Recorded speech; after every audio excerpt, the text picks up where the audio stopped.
All right, everybody.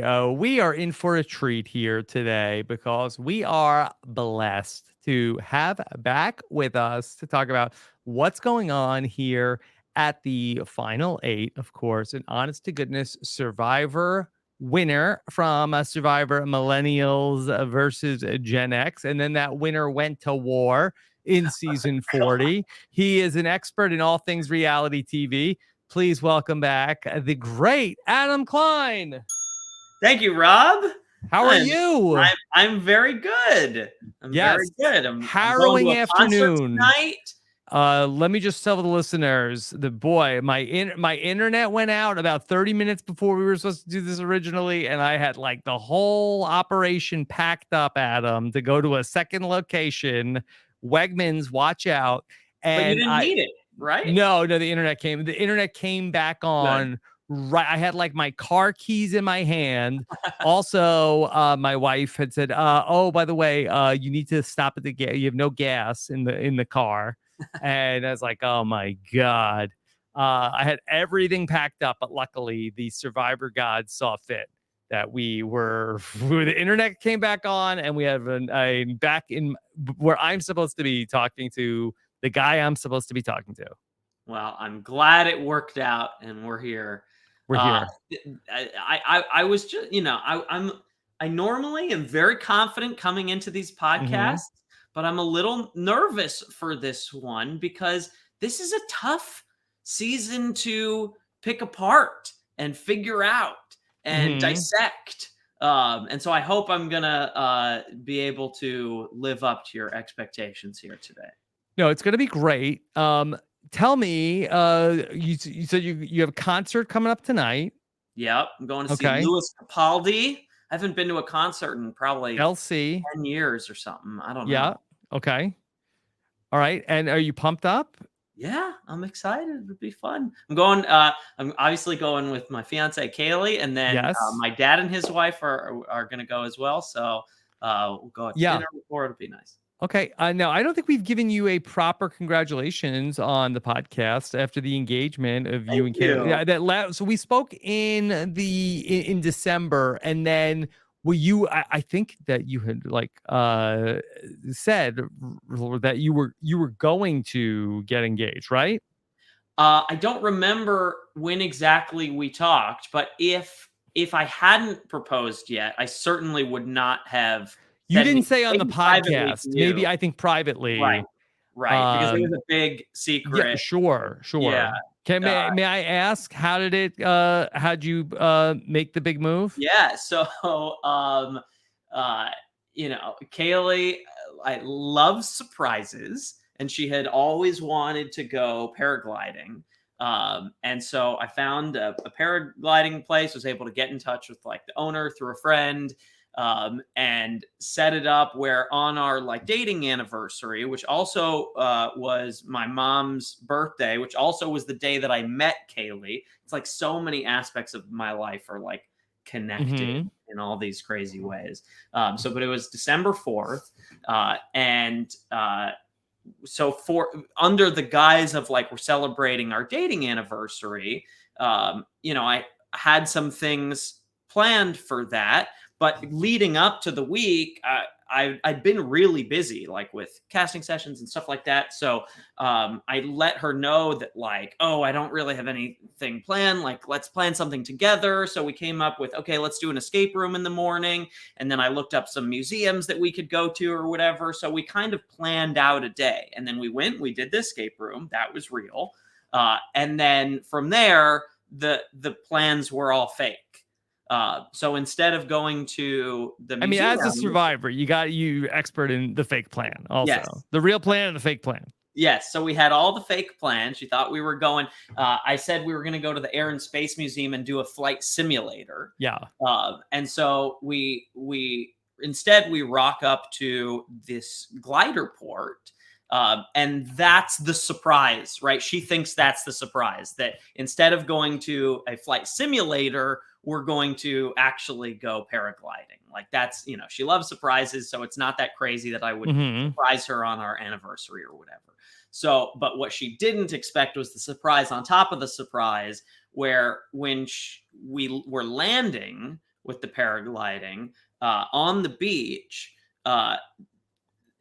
my friends had helped, and her friends and family had helped spell out on the beach, "Marry me," like using like seaweed and sticks. It's And like the SOS challenge. Yeah. yes, like a massive. So she's flying in, and they come in, and they're like, "That's for you." And so she lands, I land, and then she lands, and we run to each other, and everyone's there and surprising her. So it was. All right, So a lot she of was fun. solo doing the paraglide, and then you weren't there with her to clarify it was for her. No, well, we were both paragliding. Okay, you were both in there. Okay, guess. Yeah. So you were able to. Kaylee, what did you think about it? Are you there somewhere? What you want to say what you thought? I was very surprised. Come on. Yes. Can she come on? Can she? Of course, come on the podcast? sure. Yeah, come on. Rob has a podcast. Hi, Kaylee. Hi, how are you? Not as good as you. Marrying this gem. Yeah, I was very surprised. I had no idea, did not see it coming at all. I literally was just living my best life up there flying around. I don't even think I would have seen it if the guy that was attached to me, like tandem paragliding, wasn't like, "That's for you." And I'm like kicking my feet and I am videoing myself. And then there was this real like, yeah, I planned for this in advance. I got her a GoPro for her birthday in August. So, yeah. you know.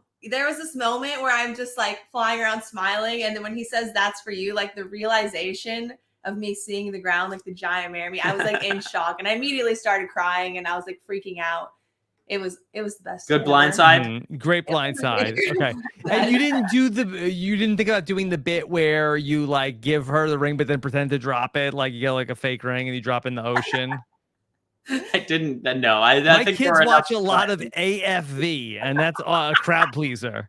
Oh yeah, I should have thought about that. You would have thought I would have caught on to something because the paragliding company was actually closed that day, and they had all these strange rules for the people around us. Like these people walked up wanting to paraglide, and they're like, "Oh, you have to weigh under 160 pounds," and like they had all these. We just happened to be that like fell only for us, but it just went all right over my head.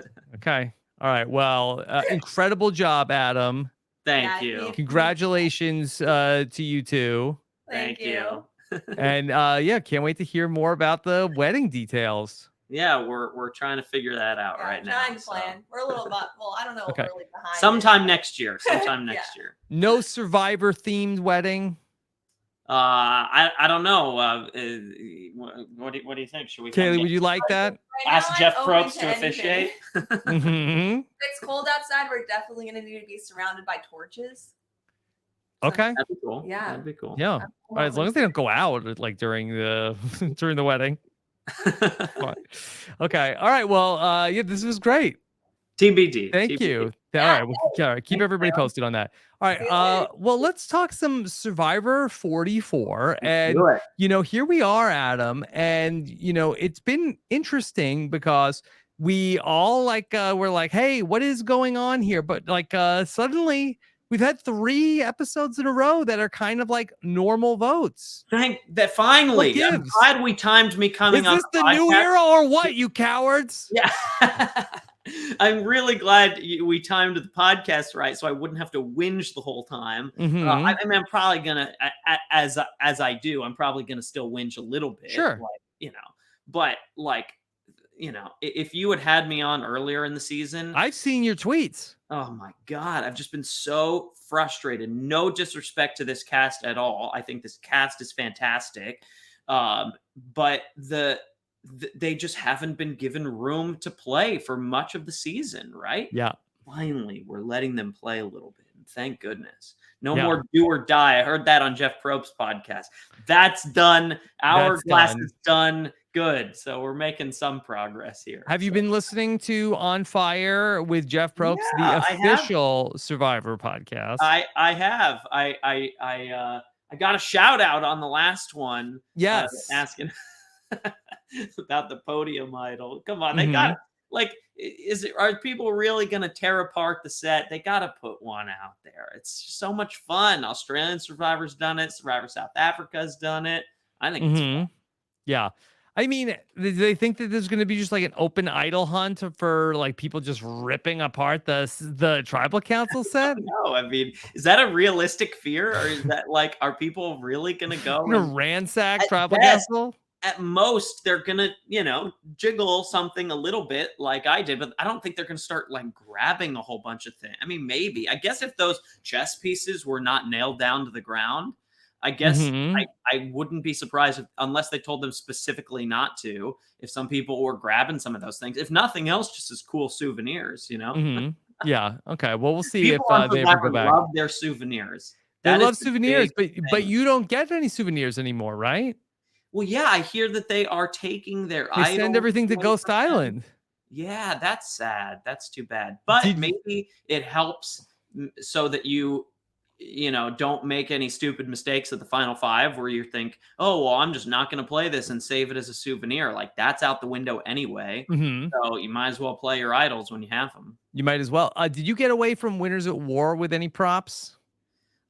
Just some tree mails. Mhm. I know how much people value their souvenirs, and as much as Yeah, I because you do buy them too. on eBay. Absolutely. I love that right behind me, right? There's the urn from Millennials Gen X. So I love my souvenirs as well, but when I am out playing Survivor, I am a very tunnel visioned Yeah. person where I am focused on winning the game. That's Yeah. it, right?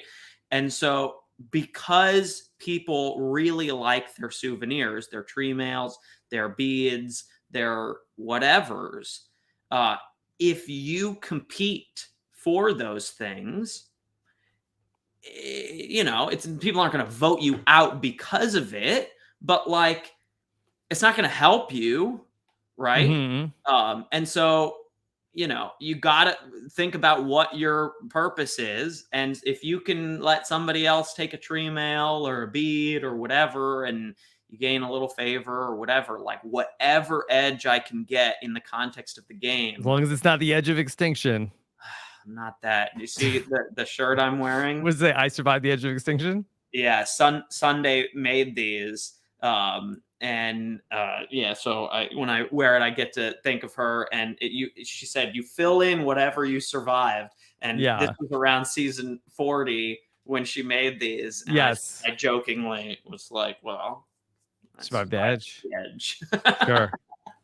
So we're down to only 7 people left in the game. I would love to hear from you how you see this final 7. Okay. So I was trying to map this out. Um, Obviously, the Tika 3 has done an exceptional job so far of positioning themselves. I will be interested to see, based off the preview, if this is, really the end of one of them, or if they're going to be able to pull through here, because it appears like they are in a very good position. That being said, there's 3 of them and there's Yes. 4 other people. So, the simple conclusion is that Lauren, Jamie, Danny, and Heidi, in theory, could say, hey, these guys are, and maybe if Carolyn is open to that as well, it might be easy to go after Jam Jam or Carson here. Mhm. But this is what I was talking about when I said I was a little nervous for this podcast, because I normally feel like I have very strong opinions about how things are going to shake up and whatever, and I need some help here, Yeah. right? Like I'm a little, I don't know exactly, because we don't know exactly who these alliances are. Maybe we can talk through it a little bit. Well, the era of alliances is over, said Yeah, Jamie. yeah, and that's sad. I think. It was a good run for alliances. Yeah, 44 I seasons. I liked alliances. I think Mhm. alliances are good for the show. I don't know that I love the idea that every round is its own thing, unrelated to other rounds, Mhm. because it takes out a lot of the, like, if the game is just survive each round, it feels like a different show. Like Yeah. there's a lot of a lot of people have won and lost Survivor because they didn't properly plan for the future.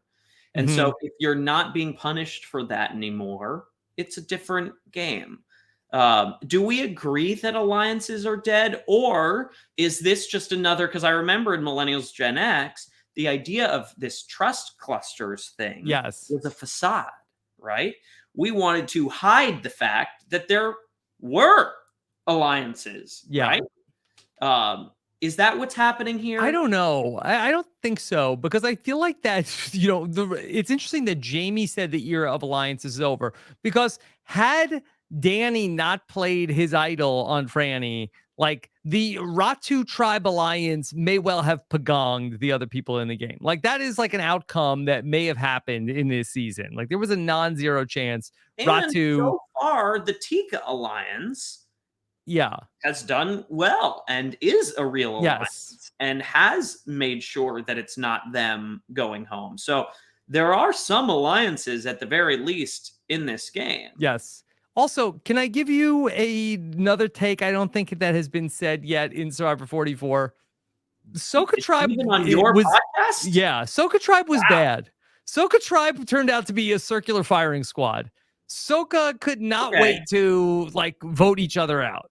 Okay. Okay. Yes. Yes. They are the Tandang of the modern Survivor. But I'm going to play devil's advocate here a little bit. Because I Yes. see a lot of you say no one's saying this, but I feel like that's not an unpopular opinion. I feel like what I'm maybe about to say is slightly more controversial. Ooh. But let's talk about Heidi and Danny, and specifically Danny. I think here because a lot of people are saying, why play the idol for Franny if you're just going to leave her out the next vote and then vote her out the vote after that? And I think that's a fair criticism.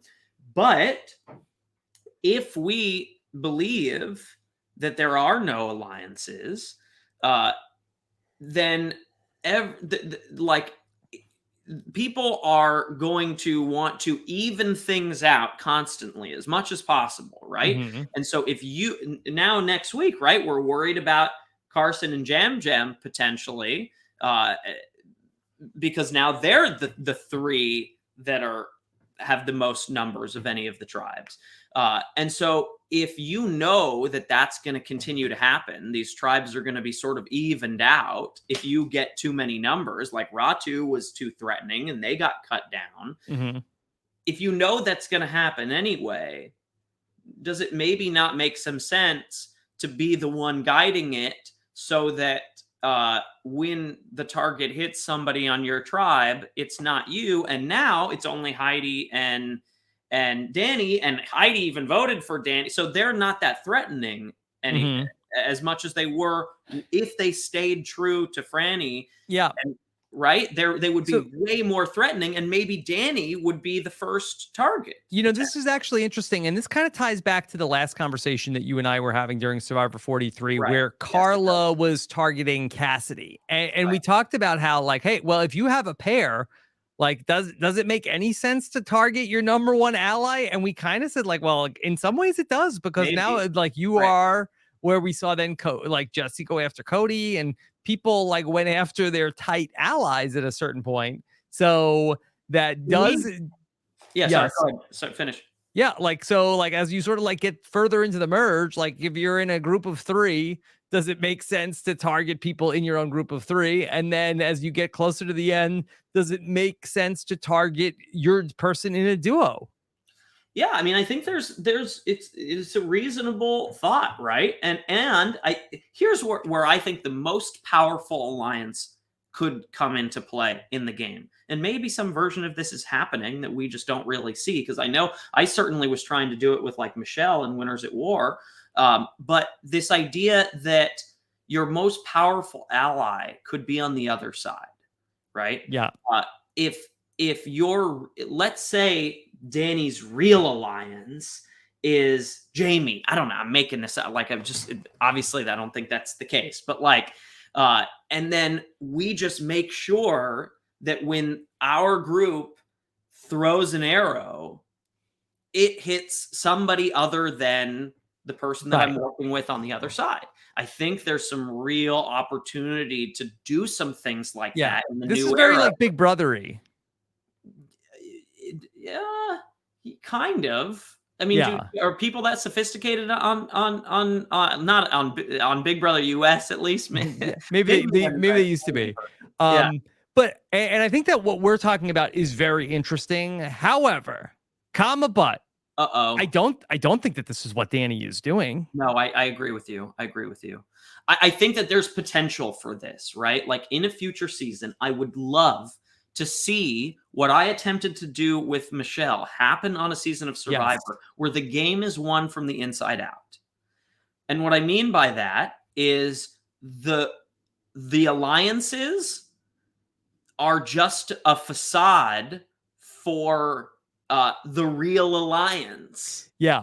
This is like the Danielle Reyes and Jason. Right.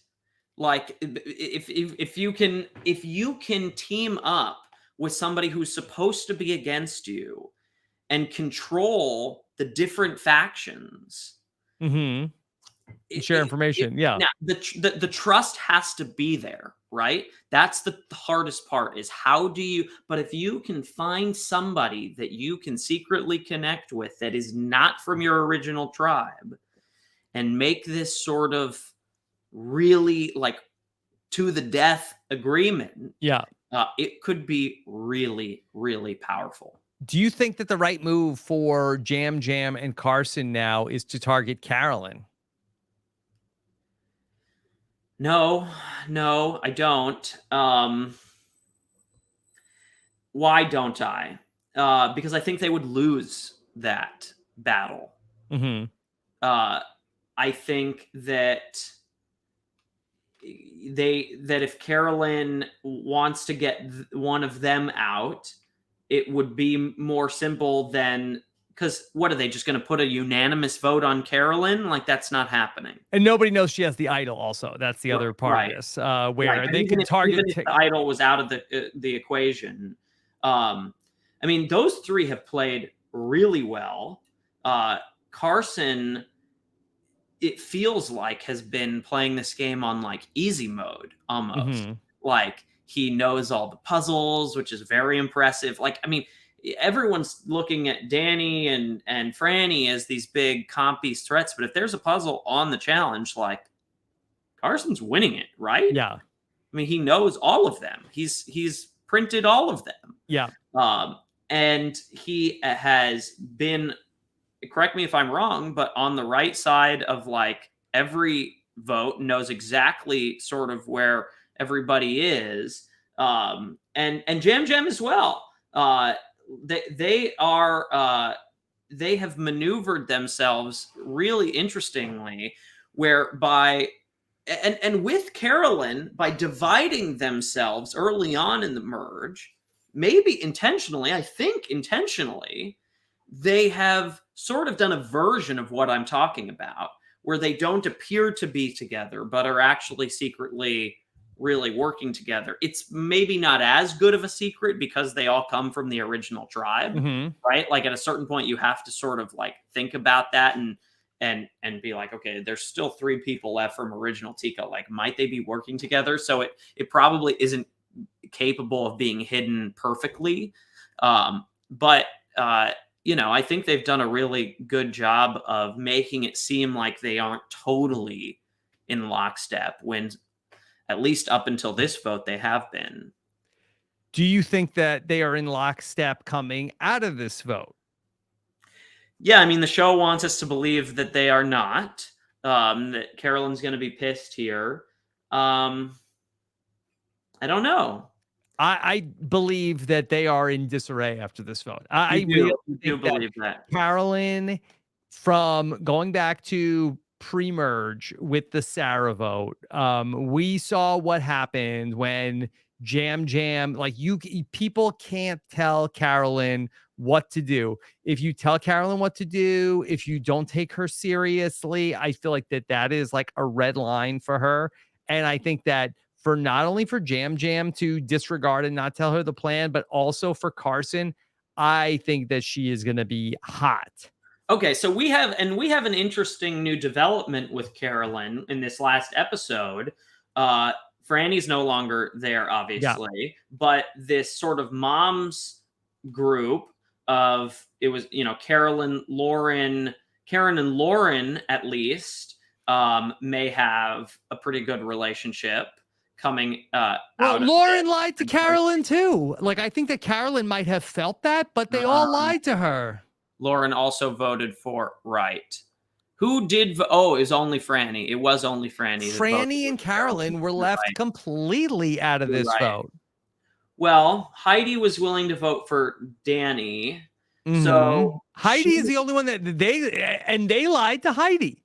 They did lie to Heidi. So, but Heidi and Carolyn could connect over that. That's possible, and they both have the two idols. They both have the idols.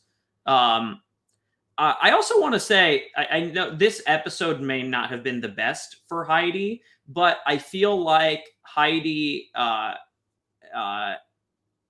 she has made some potential strategic missteps with maybe not using that vote, to really cause something to happen and get somebody from RHAP eliminated. And so, I think people have been a little tough on Heidi because of some things like that. And also we just don't hear from her very much. But look at how Heidi has maneuvered through the game in terms of never really being targeted until kind of this episode. So this is something that I've been thinking about for a while. So maybe it doesn't hold as much water now, but Heidi has, went to tribal a few times where you would think maybe as the older woman on the tribe or whatever, that she might cop, some votes or something like that. But people hadn't even been looking at her. I thought she'd been doing a really good job of sort of staying good with everybody and keeping options open. And so I feel like people have been maybe a little tough on her, and I wish we've seen more of her. But I think, she's done a really good job to get here, and she has an idol. And if she can adapt here, I still think there's time to recover potentially. I don't think in the context of the edit of the show that she's going to be the winner here, but if you were there live in person, I think you would say that she's still got a shot. Yeah. So an interesting thing that I had noticed from when I went back, because I wanted to see who was talking to whom in all of these conversations that happened after the immunity challenge. So I was tracking who was in which conversation. Nobody worked harder than Rob Cesternino. Well, I gotta be prepared. If not me, then who else? So that we see where, there's a bunch of conversations, and Lauren, just tracking Lauren, we see her in the conversation. She's talking with Danny, Jam, and Jamie. Okay. They're in the group Lauren is talking to Danny, Jam, and Jamie. Very interesting. That group of four, they're talking about voting out Franny. The women also, though, they think that she is part of that group, because ultimately, after we see where Danny talks to Heidi and says that the plan is going to be Franny and we have the numbers to do it without you, Carolyn and Franny talk about what's going on, and that's so weird that Danny would say that to Heidi. And then we see a conversation with Carolyn, Franny, Lauren, and Jamie reporting back about, so sub out Heidi from the sub out Heidi for Jamie in the people that went on the reward challenge. And so in that conversation, talking about Heidi, Carolyn and Franny are animated about the votes are coming for Franny. We have to do something. Danny said that to Heidi. It's Lauren who says, "Oh, we should vote out Heidi." Interesting to me that Lauren and Danny had this rivalry. It almost seems to me like Lauren was protecting Danny here in this spot. Protecting him because she didn't actually vote for him, or because she was turning the attention to somebody else. Either that, or I think she was targeting Heidi in that giving like turn like She getting. wasn't actually targeting Heidi, right? Well, Because she didn't no, actually she vote was for still Heidi. voting for Franny, no matter what. Right. But I did think it was interesting that because I had seen it, you know, they talked about Danny on the reward challenge, and then Lauren said not. It would have been very easy for Lauren. Okay, sure, yeah, Danny tonight. Let's do it. Let's go. I thought that was very interesting that she threw out Heidi's name, who was one of the other moms that was on the reward challenge with them, and Carolyn and Franny jumped at it. Said, yes, okay, yes, good, Heidi. Yeah, Let's go. why isn't there the momentum there to just do Danny then? That's an interesting. So are you speculating that maybe Lauren and Danny have something going on? You know what? It's interesting. So no, it's like that so going back to that thing out. that we said that wouldn't that be great if somebody did that? But I thought that they're so now obvious about it, Lauren and Danny, where it even came up at tribal council of like, hey, look at us. You would have never thought that us two would be working together, but now we are. I'm trying to imagine the cast of this current season listening to this and being like, what are you guys talking about? No, Lauren and Danny are not working. You know what I mean? But like, we can only go off of that. We're seeing them have conversations together. I mean, and it even came up at tribal council that they were, and Franny said, you know, of all the things that I thought were sure things, it was like, okay, well, I know that Lauren and Danny aren't working together. And then if that's happening. Do you think that Lauren and Jamie actually considered voting out Heidi here? I don't think so. I think that they were very much on board with Franny all along. Right. And I think that makes sense for them. Mm-hmm. Yeah. Right. And maybe they feel like, hey, this is our shot. We can get Danny anytime, but Franny, you know, she's won 2 out of 3 immunity challenges, and they feel like, okay, well, this is the golden opportunity. If we don't take the shot now, we may never get the shot again. Right. Because survivors talk themselves into that. Right. I mean, I think we have to talk about, I don't know if we fully sort of finished that conversation, but this, you know, challenge dominance by Franny. Yes. Obviously incredibly impressive, right? Like she went out there and she crushed those competitions. And from the beginning, she has been a challenge beast, right? Even in the tribal portion, like I feel like I remember thinking to myself, wow, like she is like crushing these competitions. We have to talk about, was it a mistake? You know, it's interesting in terms of talking with Franny this morning, had a really nice chat. She was electric on the exit interview. And I did get the sense from her, you know, she is somebody who is, I guess, not necessarily like an athlete by trade. And so she is like a Survivor super duper fan, not unlike yourself. And I do feel like that there was like a little bit of like, wait, hold on. I'm the immunity threat. I'm the beat. Like, I think it's one, like, wait, I didn't know I would actually be good at this. And 2, like probably her whole life, she probably dreamed of like going out on and not, but this wasn't her dream. I don't think she dreamed of being Ozzy and being winning the challenges, but it's like, wait, I have this superpower. But once that starts to happen, you like, you know, there, if the goal is to win the game, this is what I was talking about earlier, where my approach might be a little bit different. Like everyone goes out on Survivor for different things. And so maybe for Franny, it was like she got everything that she wanted. Find the love of your life. Find the love, right? Like become the Ozzy or the challenge beast when you maybe didn't think that you could do it. And hold on, did Franny go full Ozzy this season? I mean, basically dominated the challenges, fell in love. Franny's the new Ozzy. I love it. I love it. So I don't. Are you thinking that ultimately we end up with Franny deploying the OnlyFans? Be on the lookout. Oh, I'm so glad you stopped me. We had to get that in there. The OnlyFans. Did you just make that up just now?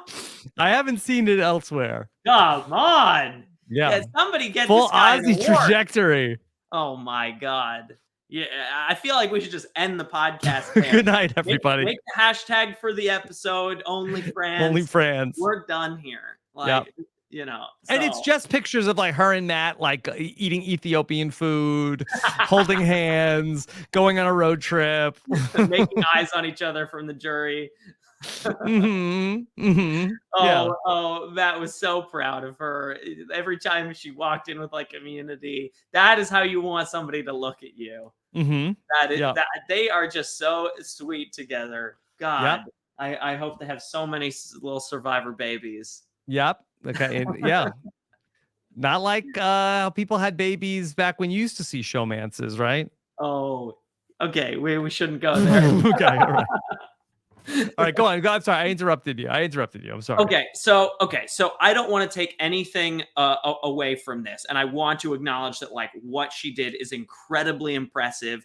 And she may have gotten out of it what she wanted to get out of it. Right. And so I don't know if I haven't had a chance to listen to her conversation with you today or whatever. I hope that she feels really good about like the game that she played, and she should.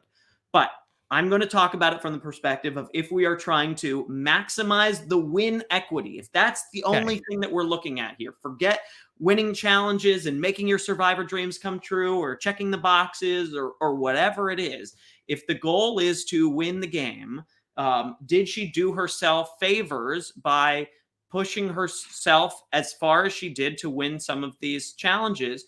And I think the big one that we can go back to and think about is especially after she won immunity in the one that it was where it was divided, she is safe, totally safe now. And her closest ally is on the other side. And you could say, oh, you didn't have time to think about it or whatever. But like, if you're in the game, it's a quick game. You got to be thinking about all these things. And sometimes it's not just the best strategy isn't just win the challenge. I've always played like this, right?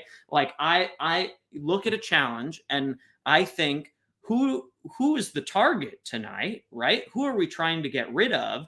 Not only I want to win the challenge, but also, is there a way maybe I can prevent the person who I want to target from winning immunity? I did that a couple times on Millennials Gen X, sort of like potentially sacrificing my own chance to win immunity in order to make the outcome that I want at Tribal Council of an option.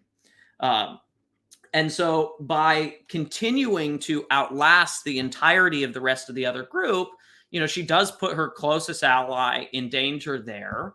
And then he goes home in what isn't that surprising of a vote because it's just, it was really against him, right? There's two sides that maybe it's good for her, sort of, that her closest ally is gone because it makes her less of a threat.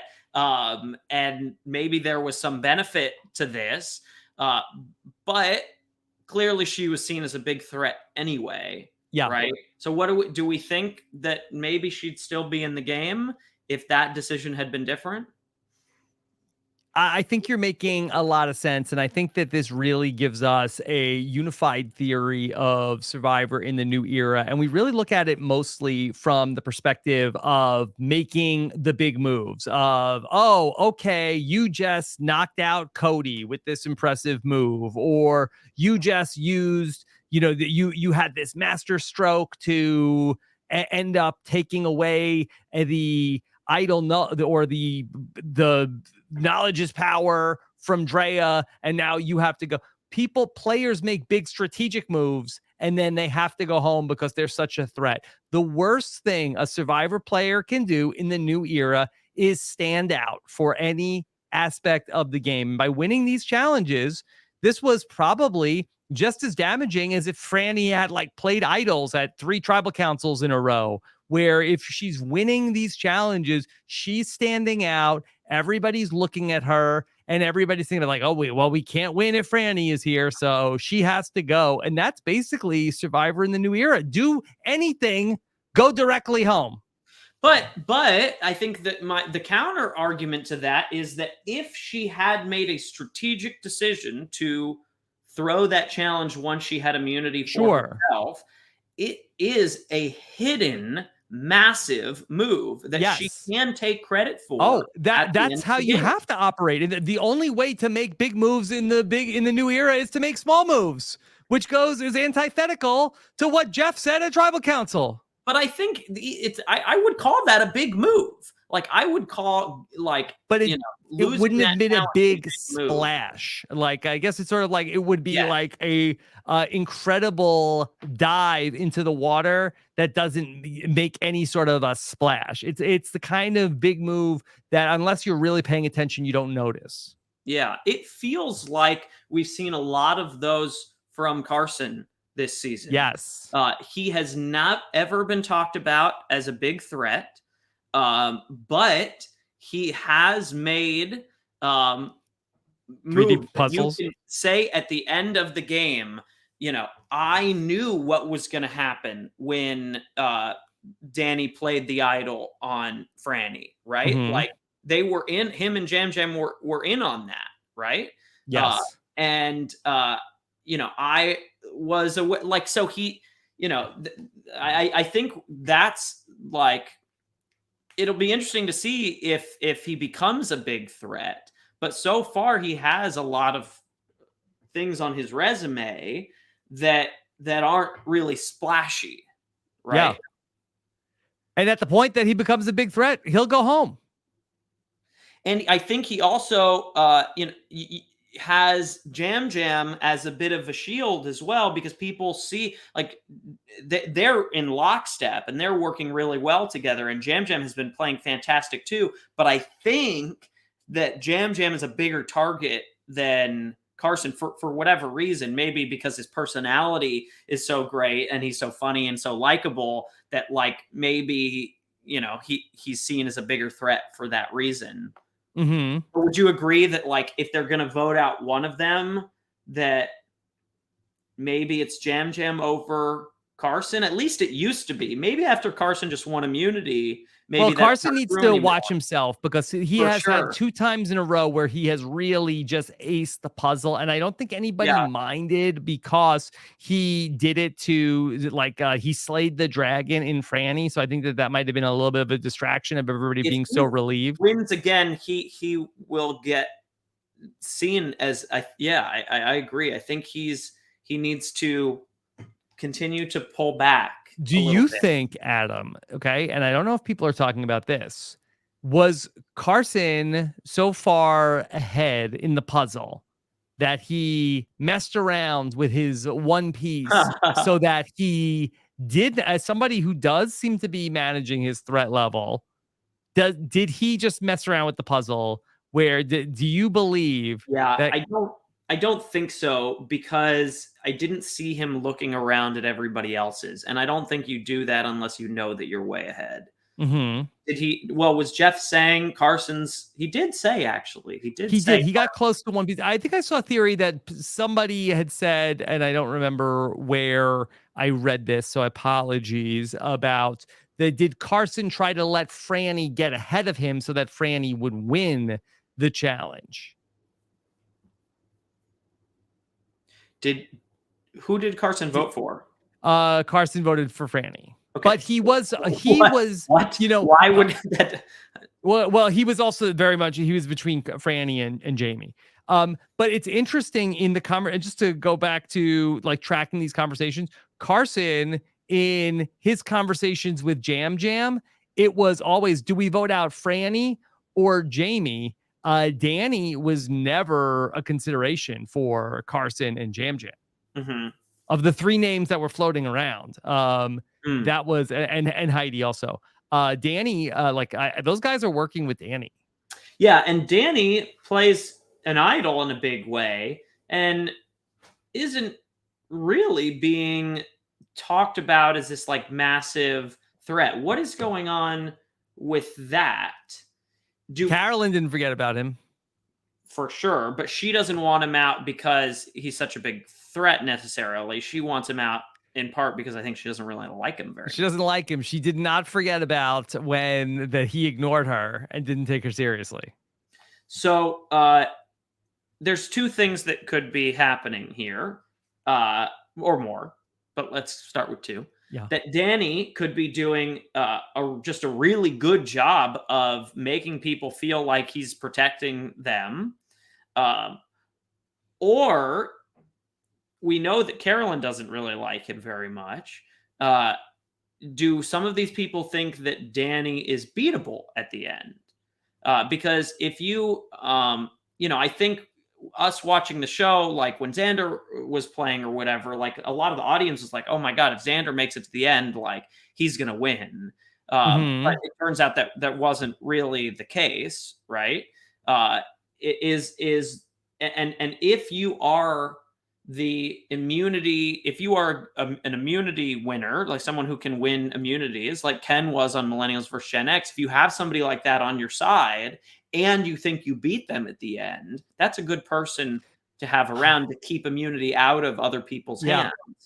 Okay, so do you feel like are there players who are potentially seeing Danny as a shield that they are holding up in front of them, and is Danny being looked at as like the best shield for other players to use to move forward in the game? I think they could be looking at him as a shield. I think they could also, I don't know how they all feel about each other, but if they think that Danny has rubbed some people the wrong way or whatever, could they be thinking about him as maybe somebody they want to go to the end with? It's possible. I really I don't know if they're thinking that far ahead. I feel like that they might be looking at him as somebody who is At just like 7 left, now's the time to really start honing in on who do you want to go to the end with. I mean, at this stage of the game, yeah. if you cannot look around when there's 7 people left and say, I beat at least 2 people, you've lost. I mean, there is some game left to be played, and it's some time to change that, but starting to really run out, right? You need to make sure at this stage of the game that there are at least 2 other people remaining in the game that you beat at the final 3. Again, if the goal is to win the game, which that's how I view the game, right? And I think for a lot of people, like that's a full priority. tilt boogie. That's how you play. No, I don't play full tilt boogie. We'll talk about that. We'll talk about that. We got to talk about full tilt boogie. But you got to be thinking, okay, which of these 2 people at least do I beat at the end, and I must protect them at all costs. Interesting. I don't know who that is. I don't think we have enough information to know based on the show, who are those people that lose at the end. But it's something that you have to be aware of and planning for. See, I think that Danny, and I don't know Danny, but I get the sense that he feels like if he gets to the end, he can beat anybody. Do we agree with that? I do not. No. You think that's how he thinks? I mean, but I don't know. Maybe you and I differ in terms of how we see the jury, because you've been part of a controversial jury. I believe the jury votes for whoever they like the best, and then they sort of like retcon the accomplishments to coincide with, because sometimes it's like, well, this person made a fire. I mean, that was very good. The fire they made was incredible. Or this person had the social game was just on point. But it changes from season to season because the jury, I think it's a popularity contest and they want to vote for the person they like the most.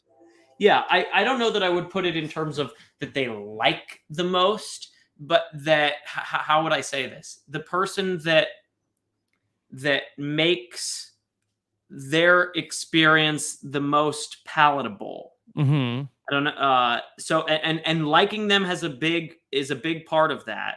But who am I going to feel good losing to?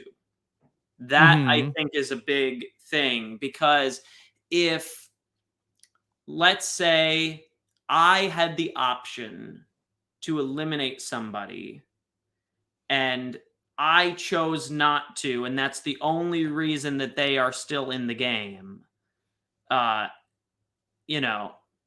you may not want to vote for that person to win because you feel like they're only there because of you. That I don't know if that. I guess so, but you have like some sort of like bitter feelings, like I think it's hard to hold. I don't think you could hold those two things in your hand at once. Of like, I personally love this person, and I'm also like kind of bitter towards them that they're there at the end of the game. And I know, and you had, and Winners at War is certainly a different circumstance because I think that you could have like certain, like I know you were a very principled Survivor player in terms of like going to the edge and coming back and all that stuff. But I don't think there's anybody that's like, boy, I hate Tony's guts, but I'm going to vote for him because I think he did the best job. Right. Yeah. Yeah. I mean, I was very close with Michelle, and outside of the game, far closer with Michelle than Tony. But yeah, I mean, to be fair, I did consider voting for Michelle. Not necessarily because I thought that. And I think most people in your position may have. Maybe. I just think the jury, I do think that they vote for, the person that they like the best and the person that they have like the least complicated feelings towards. I think that like last season was a good example of that. I think that maybe there might have been some complicated feelings towards how people felt about Cassidy and or Owen. Speaking, I will agree with you that that people vote for who they like and who they respect. And they will, be far more likely to see their game. Yeah. Respect is a big word because it's not just like, but also respect, because I think that the jury also wants to hear that you understand how they saw you. I think that's also a big part of the self-awareness is absolutely massive. And if they really like you and you're able to say, hey, look, I got lucky in this moment. And they're like, yeah, you did. But here's some things that I did to further myself. They could vote for you. Yeah. Okay.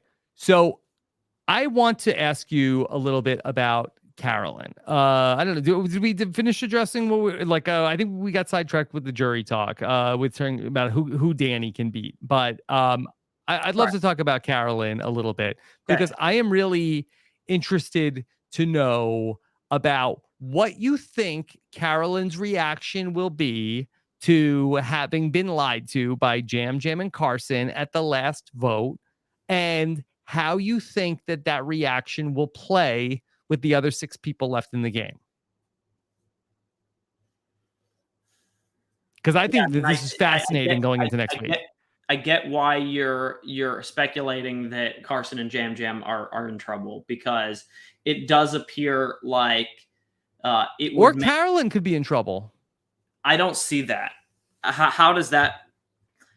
So it's going to be unanimous against Carolyn next. I don't. So I don't think that Carolyn is going to take this particularly well. I do not see that this is going to be a situation where, even like when, Jam got his name written down where he's like, if you think it's going to be weird, it is. Like, but he's got everybody laughing. I think Carolyn's going to come back and she is going to be hot.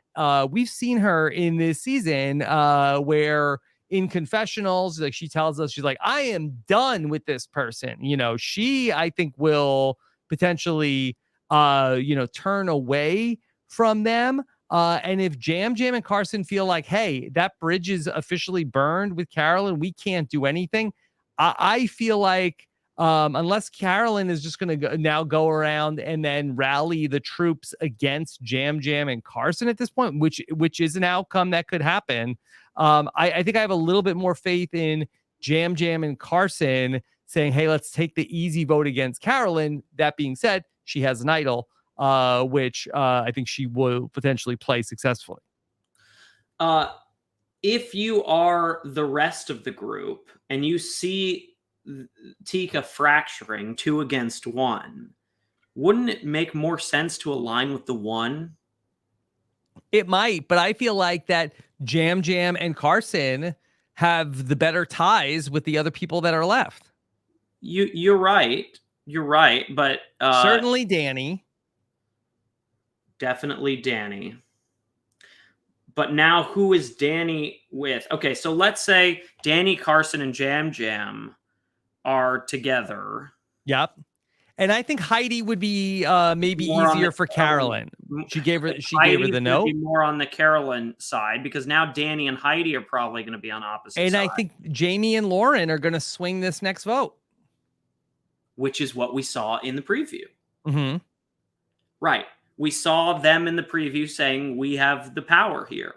Mm-hmm. So that makes sense. Heidi with Carolyn, Danny with Carson and Jam Jam, and then Lauren and Jamie as the swings. Now, wouldn't you, if you were Lauren and Jamie, rather go with Heidi and Carolyn here than with Danny? Yeah, Carson, I think and Jam so. Jam? I believe so. Yeah. So doesn't that make more sense that it would be one of Danny, Carson, or Jam Jam going out next? Yeah, but we hadn't talked it through yet at the time that I said that I thought Carolyn was in the most trouble. But now that we have, don't you feel like an idiot? Like, don't you? I do feel all the time, Adam.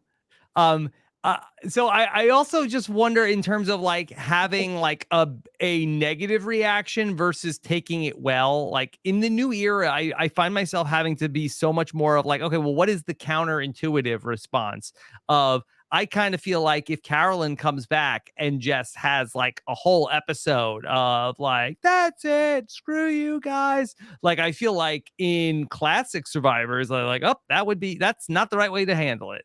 You're supposed to come back and say, all right, you got me. All right. Keep your options open. I feel like that Carolyn potentially going scorched earth, I think is probably the good strategic move. But I don't think that it's like I think that the way that Carolyn is coinciding with where the game is. I don't feel like that Carolyn, and we'll get a confessional from Carolyn saying that, oh, well, I know that for me to get in the best position for my game, I'm gonna like really like ream these guys out and then people will know that I'm against them and that other people will come and work with me. Yeah, I agree with you. But this is something I've thought about a lot. And I've actually spoken to people about this idea that you can weaponize your reactions and and I'm not saying that this is Carolyn, I'm just in a hypothetical person that's going out there, your immaturity or your like angst or whatever as a strategy to get people out without raising your threat level. This to me is like the key to the new era, right? Mm-hmm.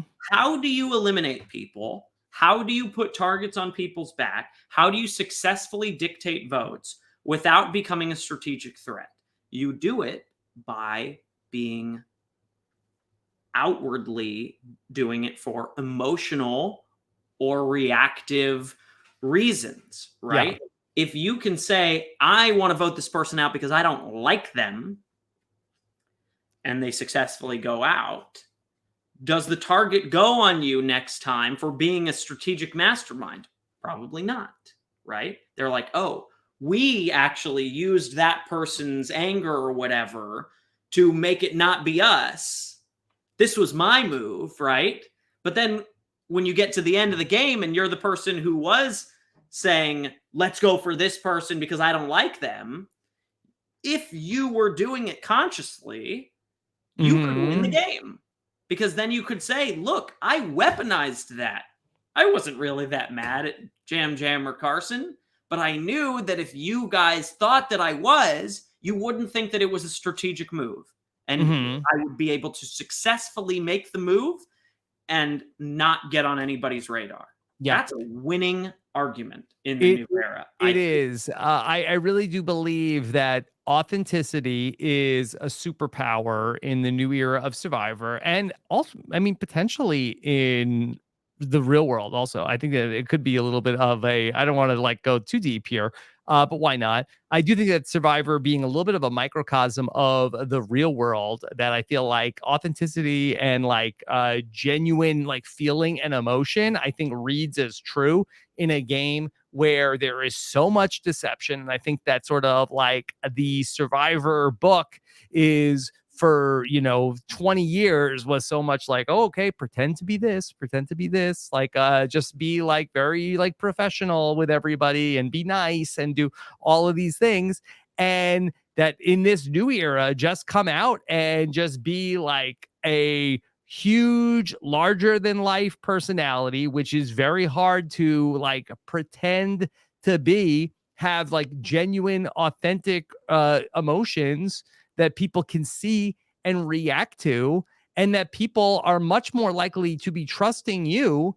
And the players that they're wanting to get rid of are the people that are like much more like closer to the vest, the the Joshes, the Sarahs, the Helens, the people who are sort of like, okay, I'm not giving you a lot, I'm gonna just like play it all very close to the vest.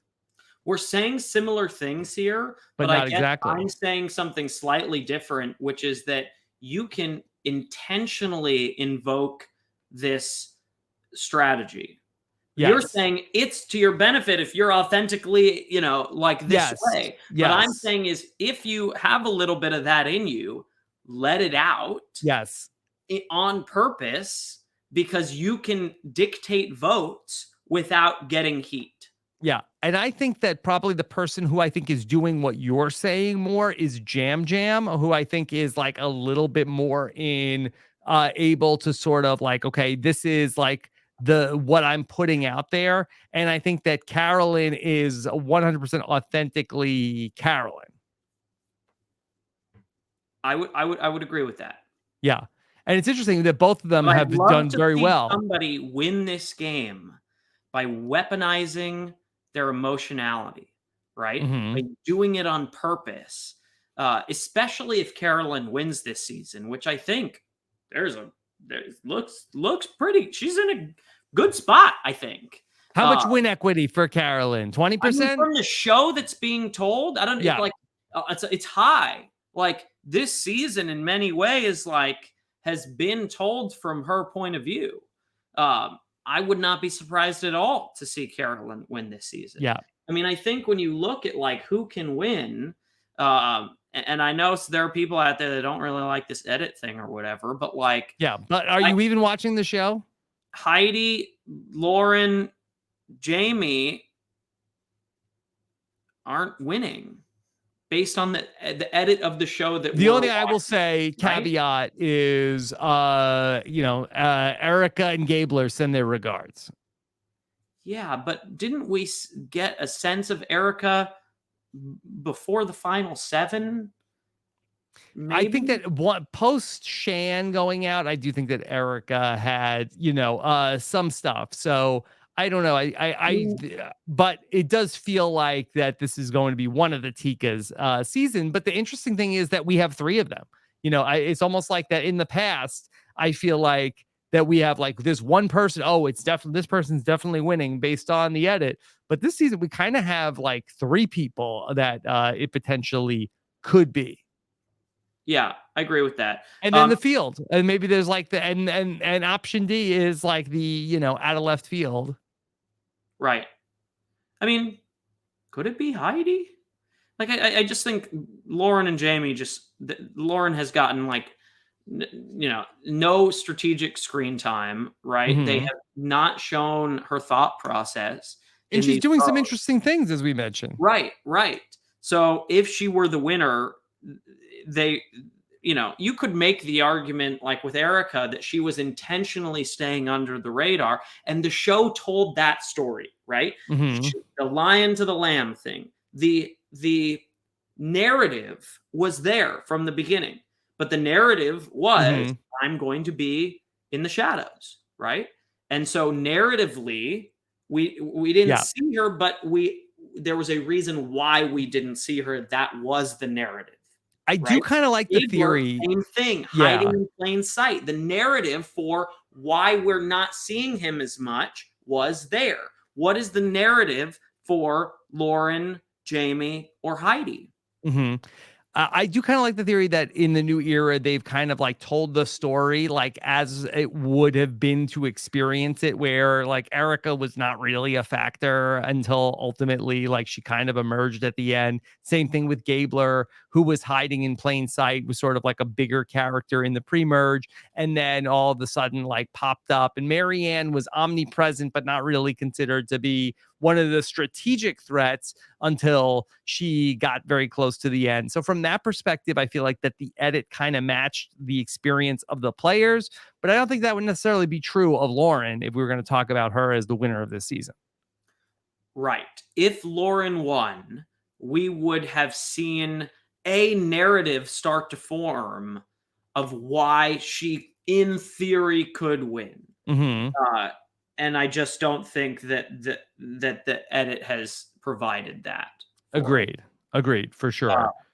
And then Jamie, they are having a lot of fun, like playing around with.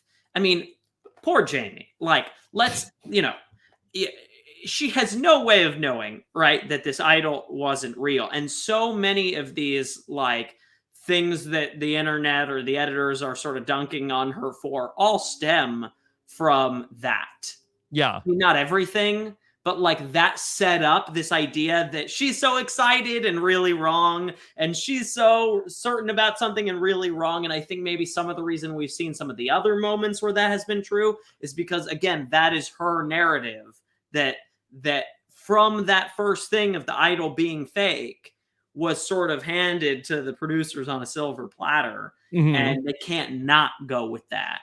So let me ask you this question, Adam. Would you rather have the experience of a Matt where many, many things went wrong for you and you were fully aware of all the things that were going wrong for you the entire time, and that you were sort of like, oh boy, what terrible luck, another bad thing? Or would you rather be Jamie, who has had many bad things happen to her, but to be oblivious to many of them actually being bad? And it's like, I'm so lucky. Look at me. Another win, baby. She's doing it. Fun. She's having fun. She's having a good time out there playing Survivor. Yeah. And there's value to that. Poor Matt was like, didn't get to vote, knew he wasn't going to get to vote, was on got the worst swap possible, or whatever you want to call it, tribe division, and then out of his own control had his girlfriend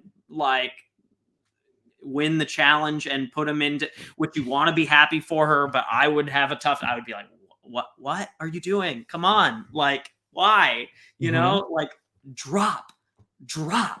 So he's a better sport or spirit than I, but like his experience had to have been pretty endlessly frustrating. So yeah, I'm definitely gonna go for having the Jamie experience here. I agree. Self-awareness is overrated. I hope that Jamie is at home having some fun with laughing. I hope, because it's not anything.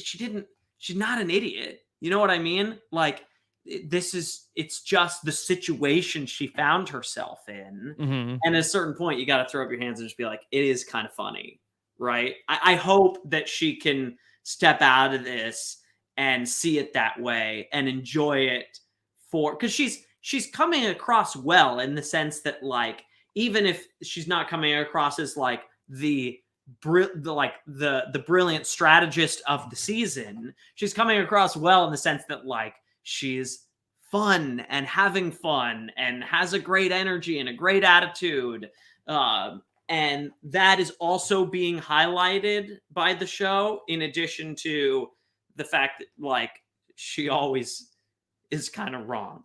And I hope that she can watch that and find the humor in that. Maybe it will take some time, but we can hope. Yeah. So, Adam, I have a lot of great questions from the listeners. I want to start to bring some of them in because that we still have many different things to talk about, but I want to get these questions in. Let me bring in one from Alex, who wants to know, would love to hear Adam's thoughts on Jeff's opinion about full tilt boogie being the only way to play the game. I feel like historical context says the opposite. So is this more of Jeff pushing his own bias, or is he losing the plot of how Survivor can be played several different ways? Okay, first off, Like, can I play the clip here of the episode title, Full Tilt Boogie? Of course, not the first time that Jeff has talked about Full Tilt Boogie, even this season, that Jeff knows that on Survivor, the only way to do it is Full Tilt Boogie. Here was Jeff. I think that this happened during the Mergatory episode. Let me see if I can find my Jeff. I like how your voice is slowing down. Yes. Oh, here we go. Effort to Got this clip. Yes. It's like talking slower. Full Tilt Boogie. Yeah, not my first rodeo. Okay. All right. But here we go. Here is Jeff from Tribal Council talking about how Danny talked about the legends of the game, many of which were on your tribe, your Robs, your Jeremys, your Parvs, all people that you got to be intimately familiar with during your time in season 40. And he said, hey, people that win like to win. That's how you got to do it. I agree with you. That's the only way to play Survivor, is Full Tilt Boogie every single second of every single day. Full Tilt Boogie. I don't know what Full Tilt Boogie is. And Jam doesn't know what Full Tilt Boogie is, and Jeff will explain it. Like this. I don't know. Full Tilt Boogie is a state of mind. Oh, okay. It's like you could call it Club Condo. Wait, what the hell is Club Condo? I missed that. What is Club Condo? You could call it Club Condo. And I Googled Club Condo. Wait, what is Club Condo? Nobody knows. It's like Club What? Condo.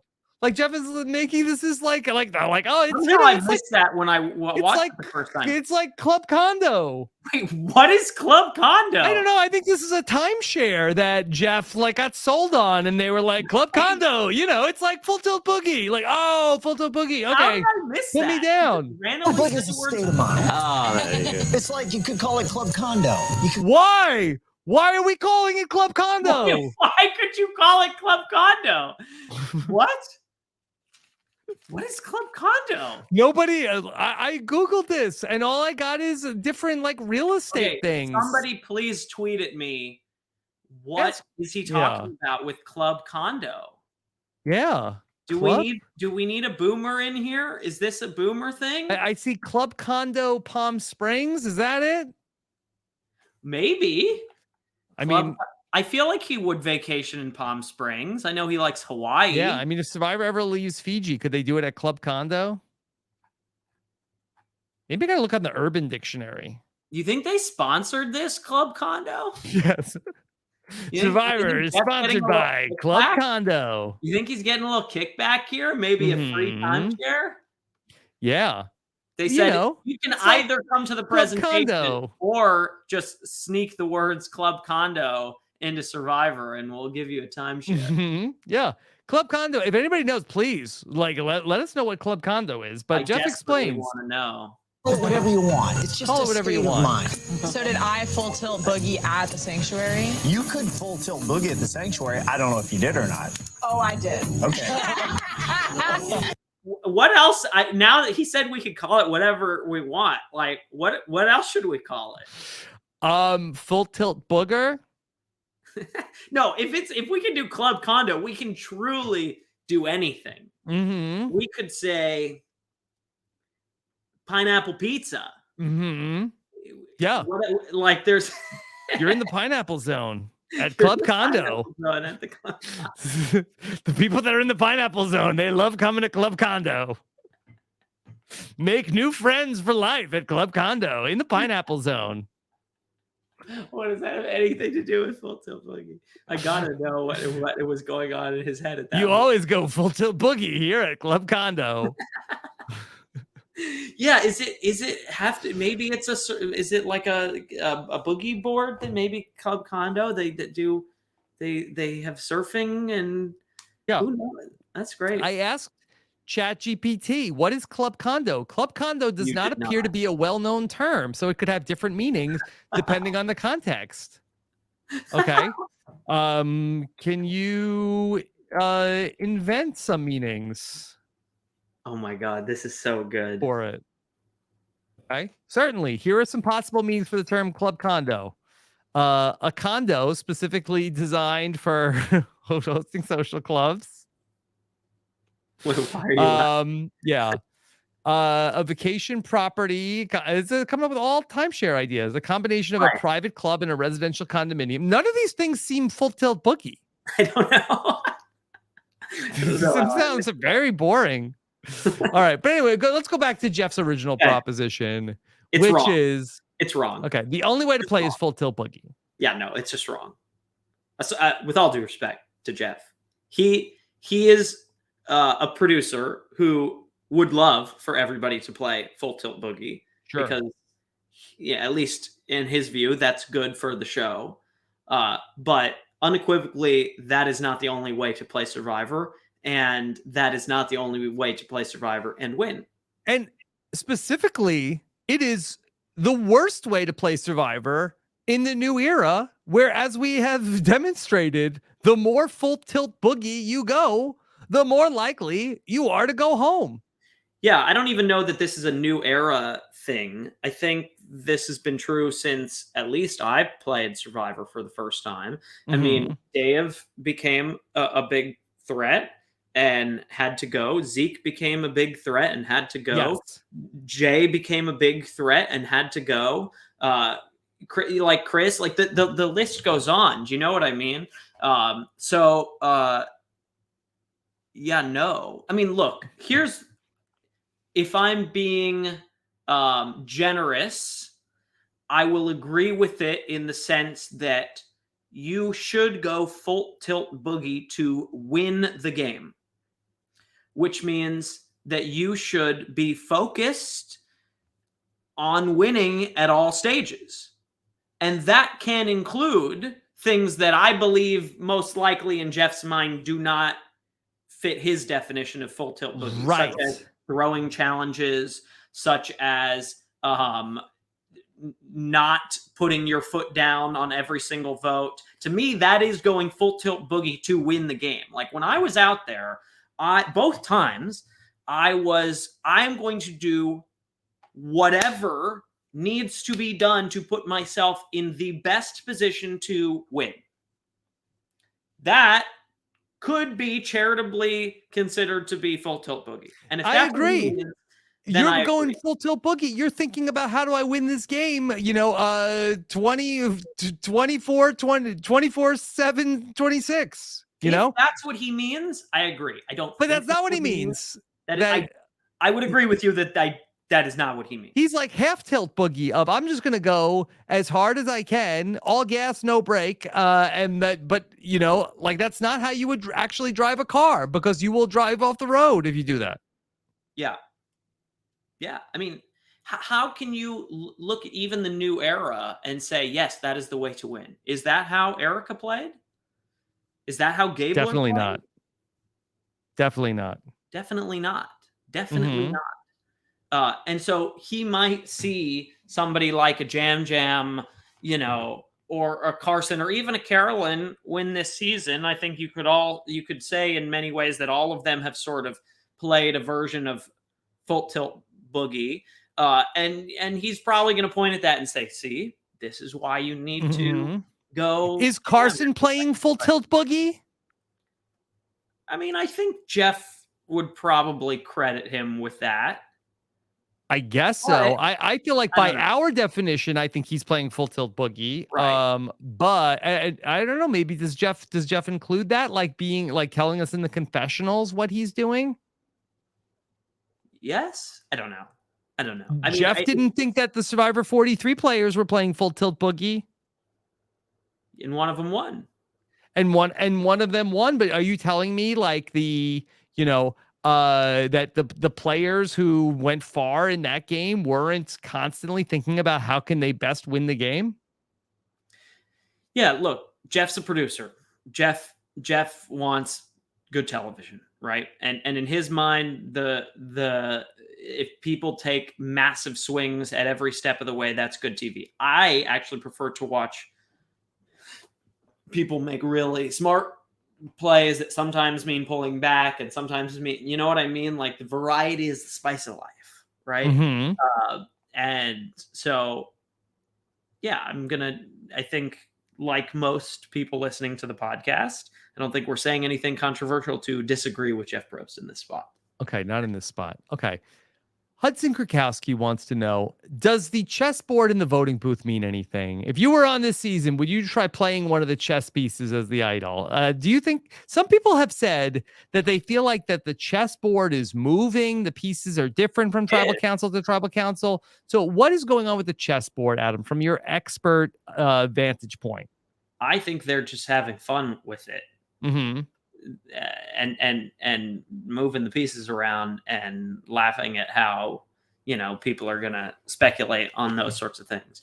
I mean, here's something that I've learned the hard way is that art department not intimately involved in the twist generation, right? So art department is doing an exceptional job of theming these things. And I think there should be somebody who comes in between art department and the rest of production in terms of game production and brings those two worlds together so that the art that goes along with the themes of these seasons is relevant to the strategic machinations. That would be really, really cool. And that's what I thought was happening in Winners at War. But that doesn't appear to be the case. I mean, we've seen some really cool logos. You had the maze, I think it was last season or whatever. Did the maze ever come up like in a way that like contributed to the themality of the season? Like, no, not really. No. You know what I mean? Like the armor and the swords and the like chess pieces or whatever. I would love to see that play in, but they're independently sort of doing their best, I think, the different departments. And I would love to see them come together. I would love to see the art get involved in the gameplay design. Okay. I don't think that that's happening, though, unfortunately. I don't think so either. I mean, based on what Jeff said in his podcast last week, he's like, we truly are very, very unlikely to hide anything at tribal council. He didn't say not going to, but he was like, it's not happening. Like, don't look around or whatever. Yeah. I don't know. Okay. I think they have a very specific vision of what tribal council is supposed to be. And I don't think they want people like moving around unless it's like a live tribal council. They like that. Yeah, but he didn't like people whispering years ago, and now he does. So things can change. Things can change. Well, that much we know. If there's anything that we know that will be a constant on Survivor, it's change. Yes. Adam, let me ask you a little bit about the reward challenge. Justin Mills wrote in a question. What is Adam's stance on the reward challenges? Are they even worth winning? Should players be intentionally throwing them with the hope that they'll just get chosen? Just the expenditure of calories alone seems like that is a huge cost for food that very often seems to make the players sick. Yeah, did we see the overnight in this episode? No. No? What did they sleep on? I Where don't was the know. bed? The sanctuary where good things happen that they ultimately just like I think that there's just like places to sleep there. Are these overnight rewards not including something to sleep on? I think that they have like a like mattress or something. You think they had a bed? I think so. I think that there's like some sort of like cushiony area. Like we can ask like one of the other people that went there. I don't know if Survivor 43 had this as an overnight reward, but that, you know, I think that they like, because in Franny in her exit interview talked about how Carolyn woke up in the middle of the night, started eating tacos again. They woke up, they were having like a party. So Franny said it was a very nice time. Yeah, I mean, a lot of flies. Some of the rewards used to be incredible, and I loved my experience on Winners at War. Besides being on the edge, but I was a little disappointed that we didn't fly in on helicopters, They didn't have any Uh-oh. epic rewards. I mean, maybe people are going to say, well, Adam's entitled. They had to It's like- spend all the money to fly the loved ones, family members, and the kids and the people on the edge. which wasn't good for me, by the way. Why? The fact that everyone's kids were going to be coming to the island. I mean, I was Oh. never going to say no, but strategically, it wasn't good for me. I mean, What do you mean? Were you going to say no to what? They asked you if can we bring everybody's kids? Uh-huh. Oh. Yeah. Before the game, they were like, like, are you okay with, like people having their kids come out or whatever? Like I forget what exactly they asked. But What would happen if you said no? They probably would have done it anyway. Yeah. But I think they Full tilt wanted boogie. I think they deep down had some understanding that like there's some piece of that's a little bit unequal, right? Mhm. Especially because I mean my dad really fought for my brother to be able to come out as well, and they just said no, right? Meanwhile, you had other people who had a lot of family members out Yeah. there, right?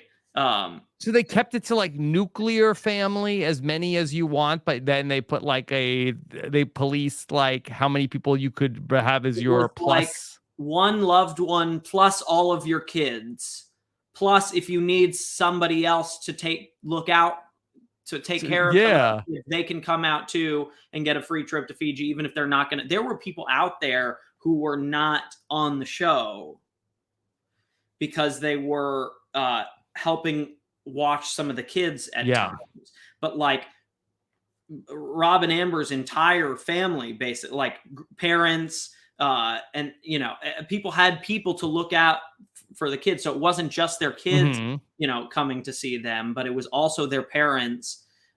So there was, there was a lot going. And the reason I say strategically it wasn't good for me was because Kim even said, and I knew this would happen, but again, I'm not going to ever say no to something like this, even if I had the power to. But this really pissed me off. I remember she said, after I was voted off at tribal council, when I was still on the edge, she was like, after the loved ones fit, she said, now we can play because we had some easy votes because we wanted to make sure that parents would get to see their kids. And I'm like, yo, I get it. Your kids matter a lot to you.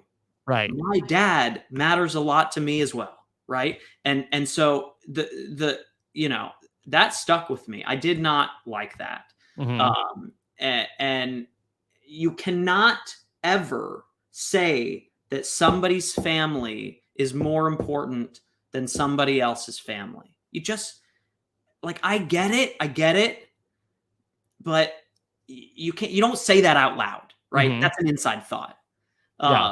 And it impacted the game. I'm not saying I lost Survivor because of it, but I think it might have contributed to it being easier to vote me out than somebody else who was waiting to see their kids because we knew kids were coming because they called, right? And the parents greatly outnumbered the non-parents. Yes. So I do think it was a disadvantage. Anyway, what the point was, rewards. I was like hoping that I was like, okay, let's do some epic. Whatever happened to the boat rewards and the overnight rewards, and I mean, even on Millennials Gen X, the rewards were way better than on Winners at War. And pre-COVID. Right, and it was pre-COVID. Right. So no excuse, right? Like, really, Chinese food as a reward on Winners at War. I don't know. Some people are going to call me entitled for this, but like, come on, we were 20 and winners. Sarah Lucina has a MSG allergy. What's that? Sarah Lucina can't even eat it. She has a allergy to MSG. I don't remember that. That's true? I thought that's why she said she gave her reward to Nick, right? Oh, yeah, I forgot that.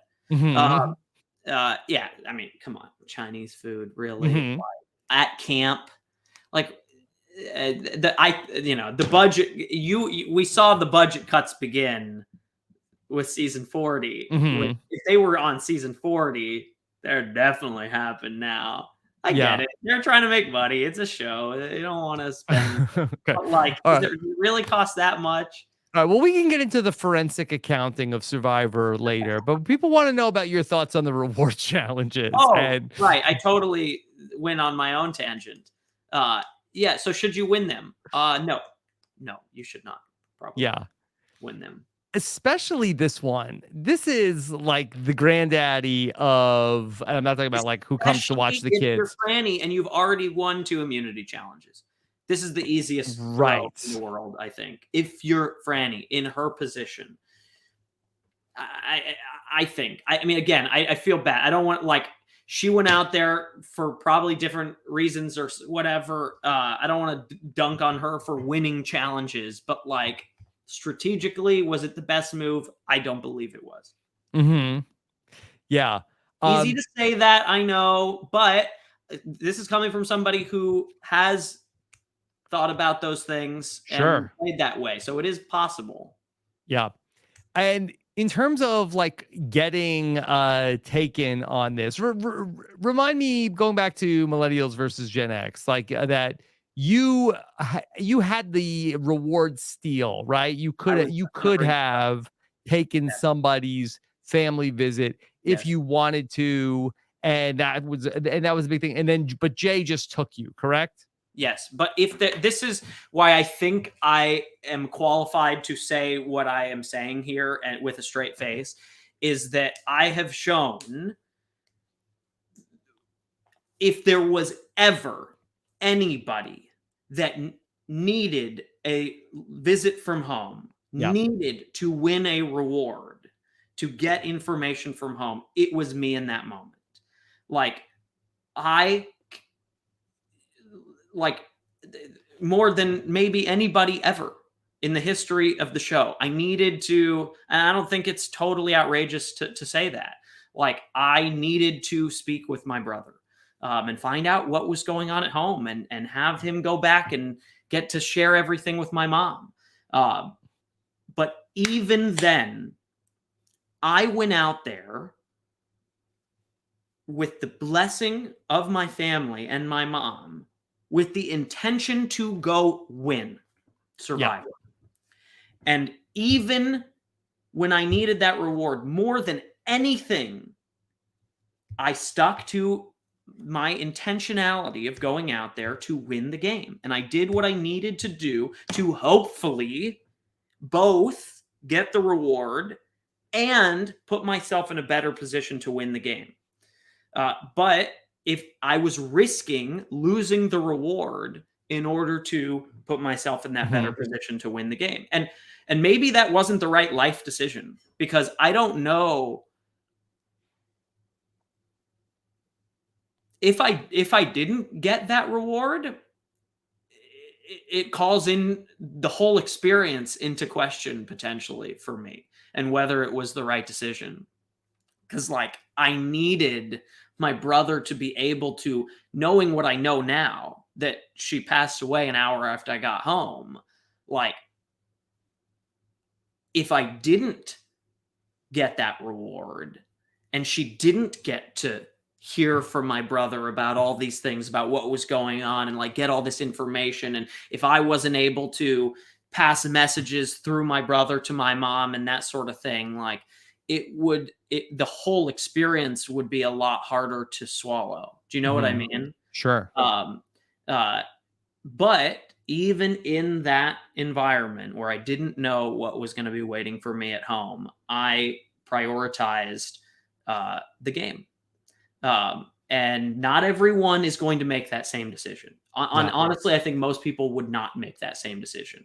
I think very few people would. I think very few people would. And so I don't want to put my views on what I went out there to do onto everyone and say they have to play that way, because people go out on Survivor for different reasons. But if the goal is to win, you have to be willing to sacrifice some potential rewards. You have to be willing to sacrifice some potential wins and the pride and that goes along with getting those. You don't think I wanted to win the Final Four immunity challenge more than anything, but the primary goal had to be that Dave loses, because if Dave doesn't lose, none of it, like, that's the only thing that matters.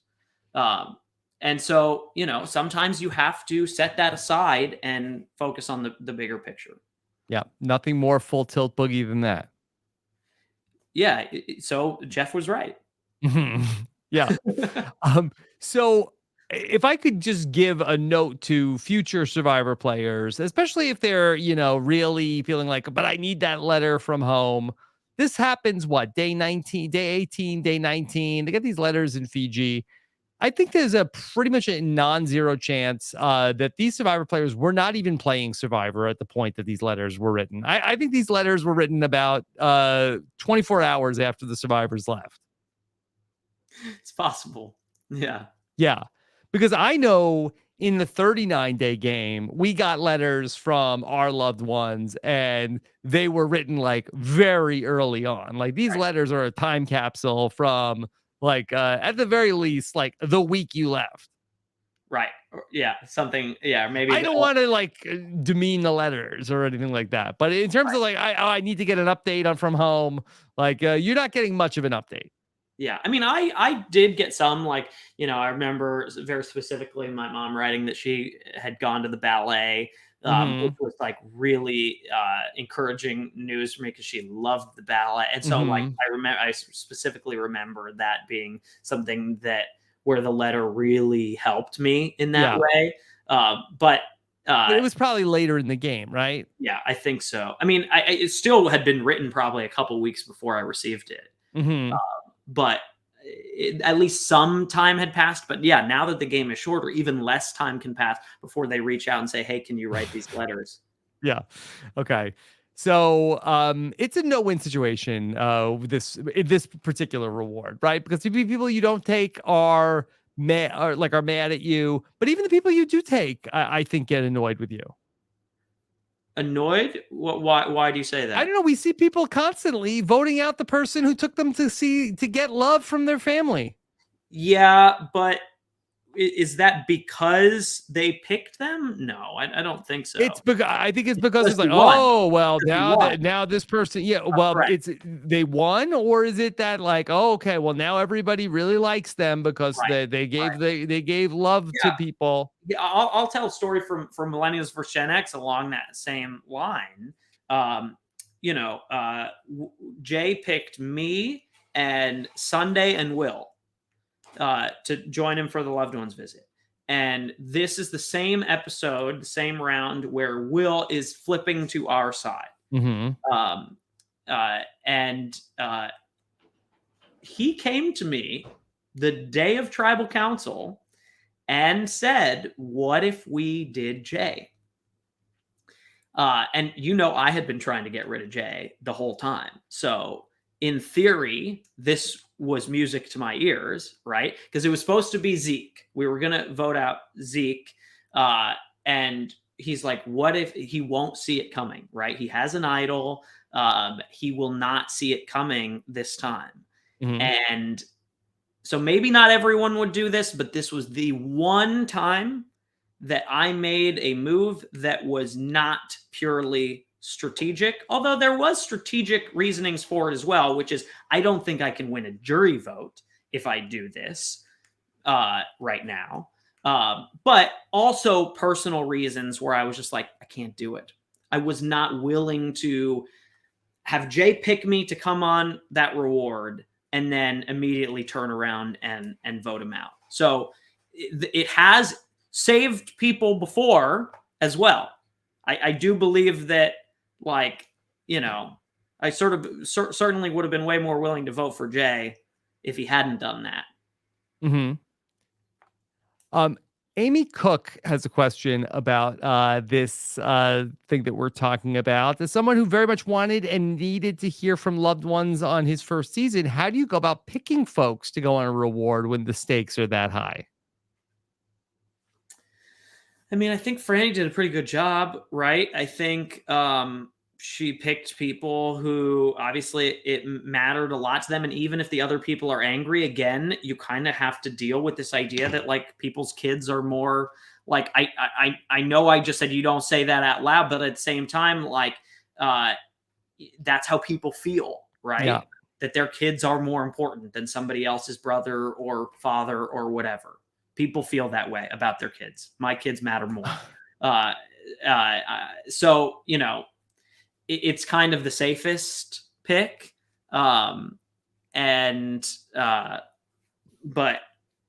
yeah, I mean, it seemed like she did it more for the safety of the right people to pick for that reason, rather than like, these are the people that I want to strategize with.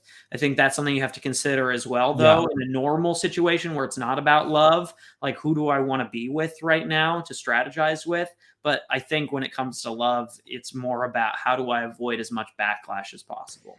Yeah, I'm trying to figure out like what the right equation is in this spot. And I feel like that it's some sort of like a factor of like, who are the people that are going to be the most mad and vindictive if they don't get picked, divided by who are the people that will. Why Carolyn's a good first pick, probably. She probably would not have been thrilled. She would not have been thrilled. And then also like divided by, I'm not sure who should be. I got to ask Steven which order of operations this should be. But the people that actually will appreciate it the most. And we saw that Carolyn was certainly like a no-brainer person to pick, because I think she ultimately like really appreciates. She's like, wow, Franny gave me my letter. I can't go against Franny. But somebody like Lauren was like, yeah, sure, Franny, like, no problem. Like, I don't know how pissed Lauren would have been to not have gotten her letter, but she certainly, like, it didn't move the needle in terms of how she ultimately like felt about Franny. Yeah, and I think going back to the Jay example, I think Jay made a really good pick with me, not just because for life reasons, but also strategic reasons, because it did get me to not vote for him that night at Tribal Council. But maybe not as good with Will, who, you know, saw this as an opportunity to, you know, vote him out, right? Yeah. And I don't know how you can like do like some sort of like psychological test. You know, I was thinking of how much Will loves tests when Franny said, I haven't had a chance yet in this game to put my social strategy to the test. And I love tests, you know? Where was Ken? Yeah, I know. He should have came out to test her. Mm-hmm. Franny loves tests.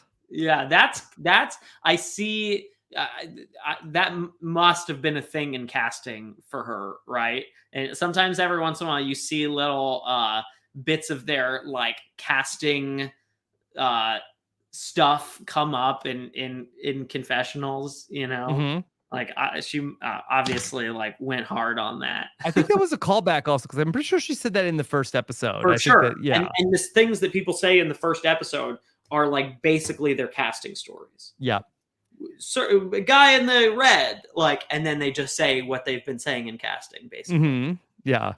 All right, Adam, I have a question for you from one of our most fun listeners. So here he is. Rob H has a question for you. Yo, what's up, Adam? What's up, Rob? It is Rob. So I got a quick question for you. Do you think there's any way to make Tribal Council be meaningful again? Because now it's like we have a great episode of the show, and then the last 10, 12 minutes is just a bunch of nothing being said in Tribal Council until we see the votes being read. And so is there anything or any way that they could make Tribal Council actually mean something? Just let me know what you think. And Rob, I'll see you in Canada next week, man. Okay, see you next week, Rob. Hey, Rob. Rob's gonna be there. Cool. Yeah, Rob, where do you get off saying that we don't hear anything meaningful? Did you hear about Club Condo? Club Condo. You had that one ready to go. You didn't even have to talk slower that time to pull that one up. Yeah, sometimes I have it down. Sometimes. Every once in a while. No, this is a really good question. I do think that Tribal Council, for whatever reason, recently has been getting more theoretical and less specific. And I do believe that the reason for that has something to do with the 26-day game. Less happens, right? When it's only strategy and then you go vote, people are going to hide things and be more cautious and not want to say names. When things happen at camp, arguments, disagreements, whatever, those are things that come up because it's public, it's happened, right? And then strategy discussion comes in from there, right? There was no time for anybody to steal food from the merge feast, right? Not that there was a merge feast or anything to steal from, but like the tribal council with Taylor never happens in Survivor 44 because the opportunity for those things to happen at camp is much more limited.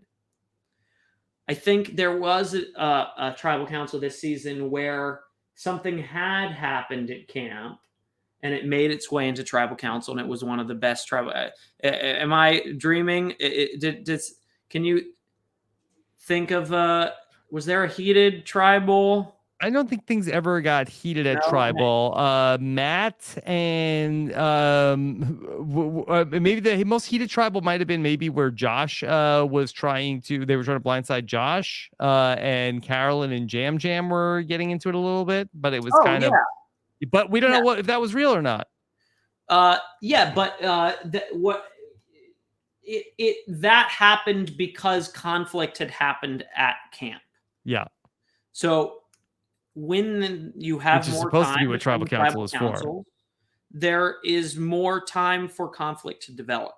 But when there is only one day in between tribal councils, it's less likely for conflict to develop, and I think you're more often to have a less specific tribal council where you get these generalities and these analogies.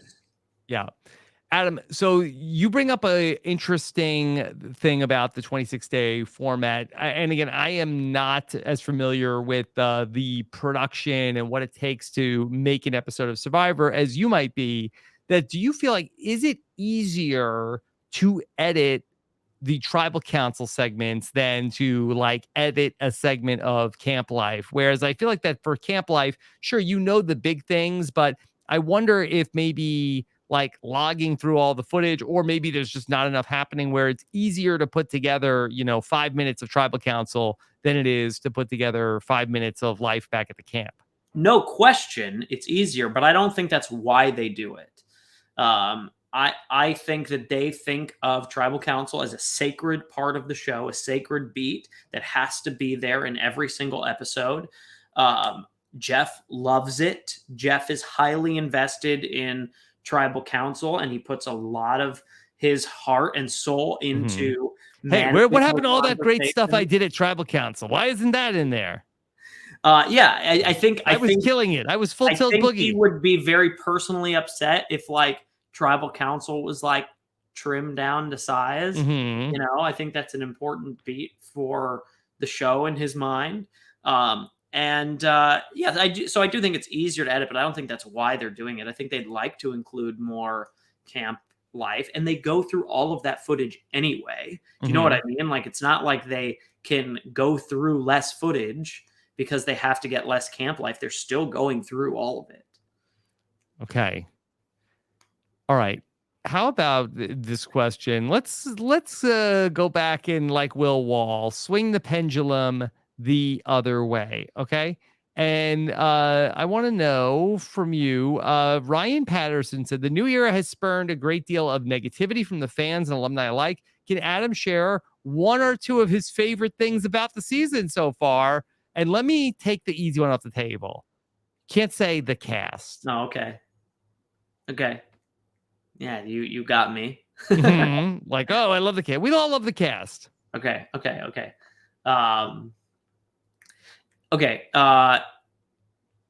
It hasn't been my favorite season, so this is a tough question. I would have said the cast.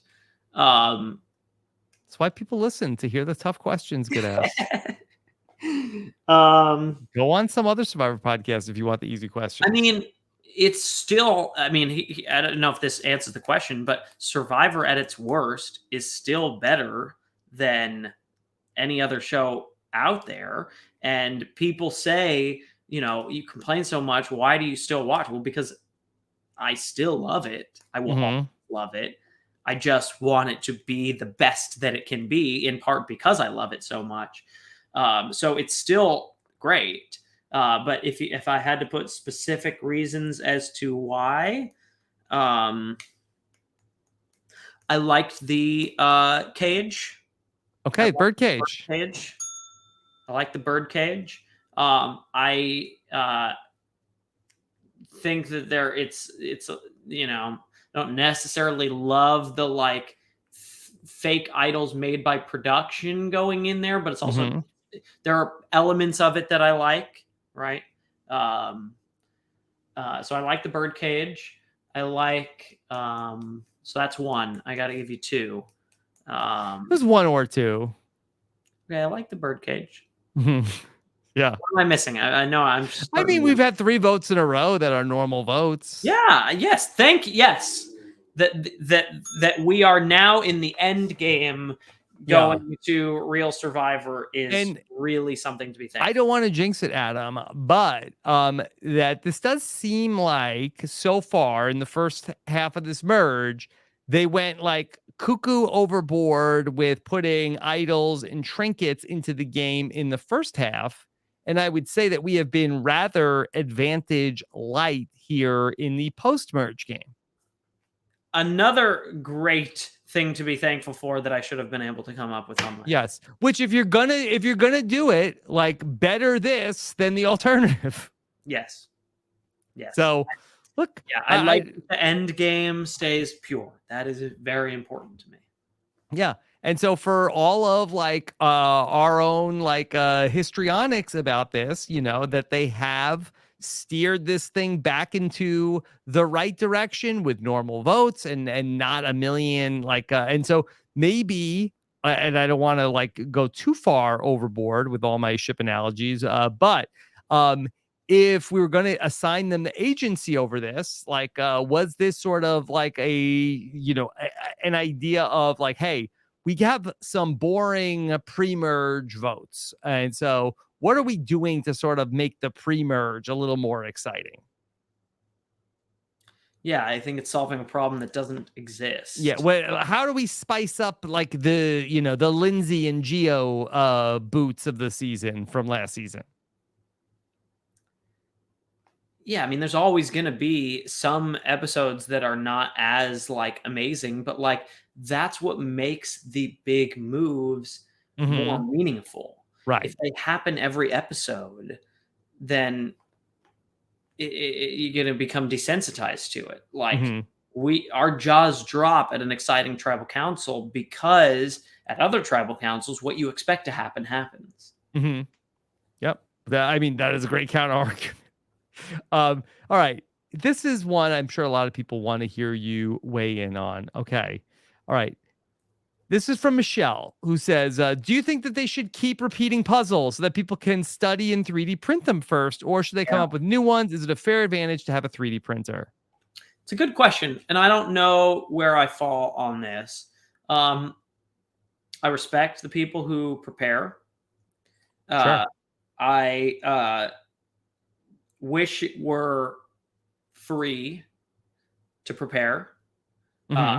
It's not, not everyone comes into Survivor with the same like financial situation or whatever to like be able to buy like 30 different $40 puzzles, and certainly not everyone knows how to 3D print or owns a 3D printer or whatever. So there's some pieces of it that might be slightly inaccessible to everyone, or at least it's much easier to purchase all those things if you're already like wealthy.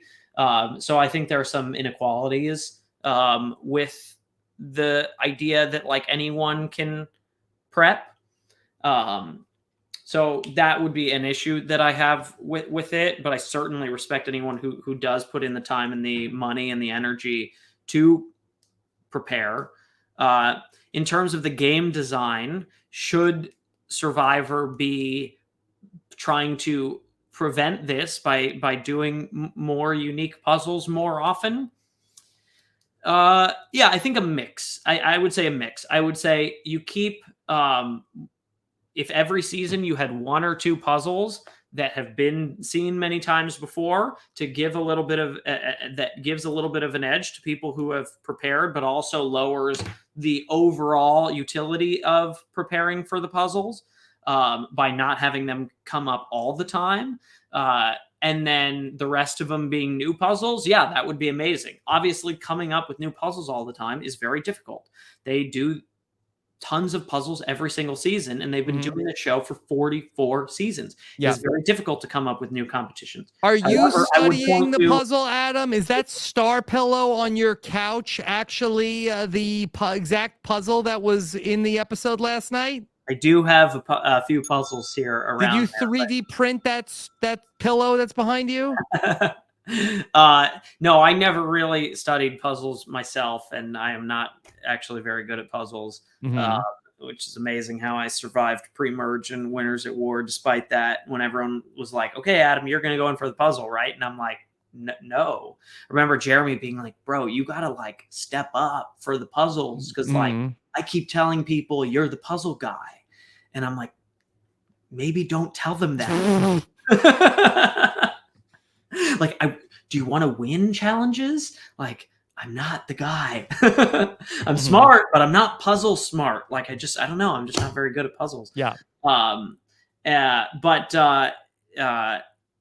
I was going to say one more thing about puzzles. I was going to say, been watching Big Brother Canada, and they continuously impress me with their set design, puzzle design, competition design. I mean, the fact that they're in season 11 and are still coming out with new challenges all the time, they are the gold standard, I think.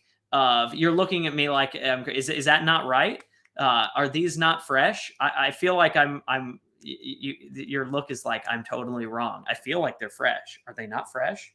I don't know. I'm only halfway through the season, so maybe I'm not up to date. And why are you looking at me like that?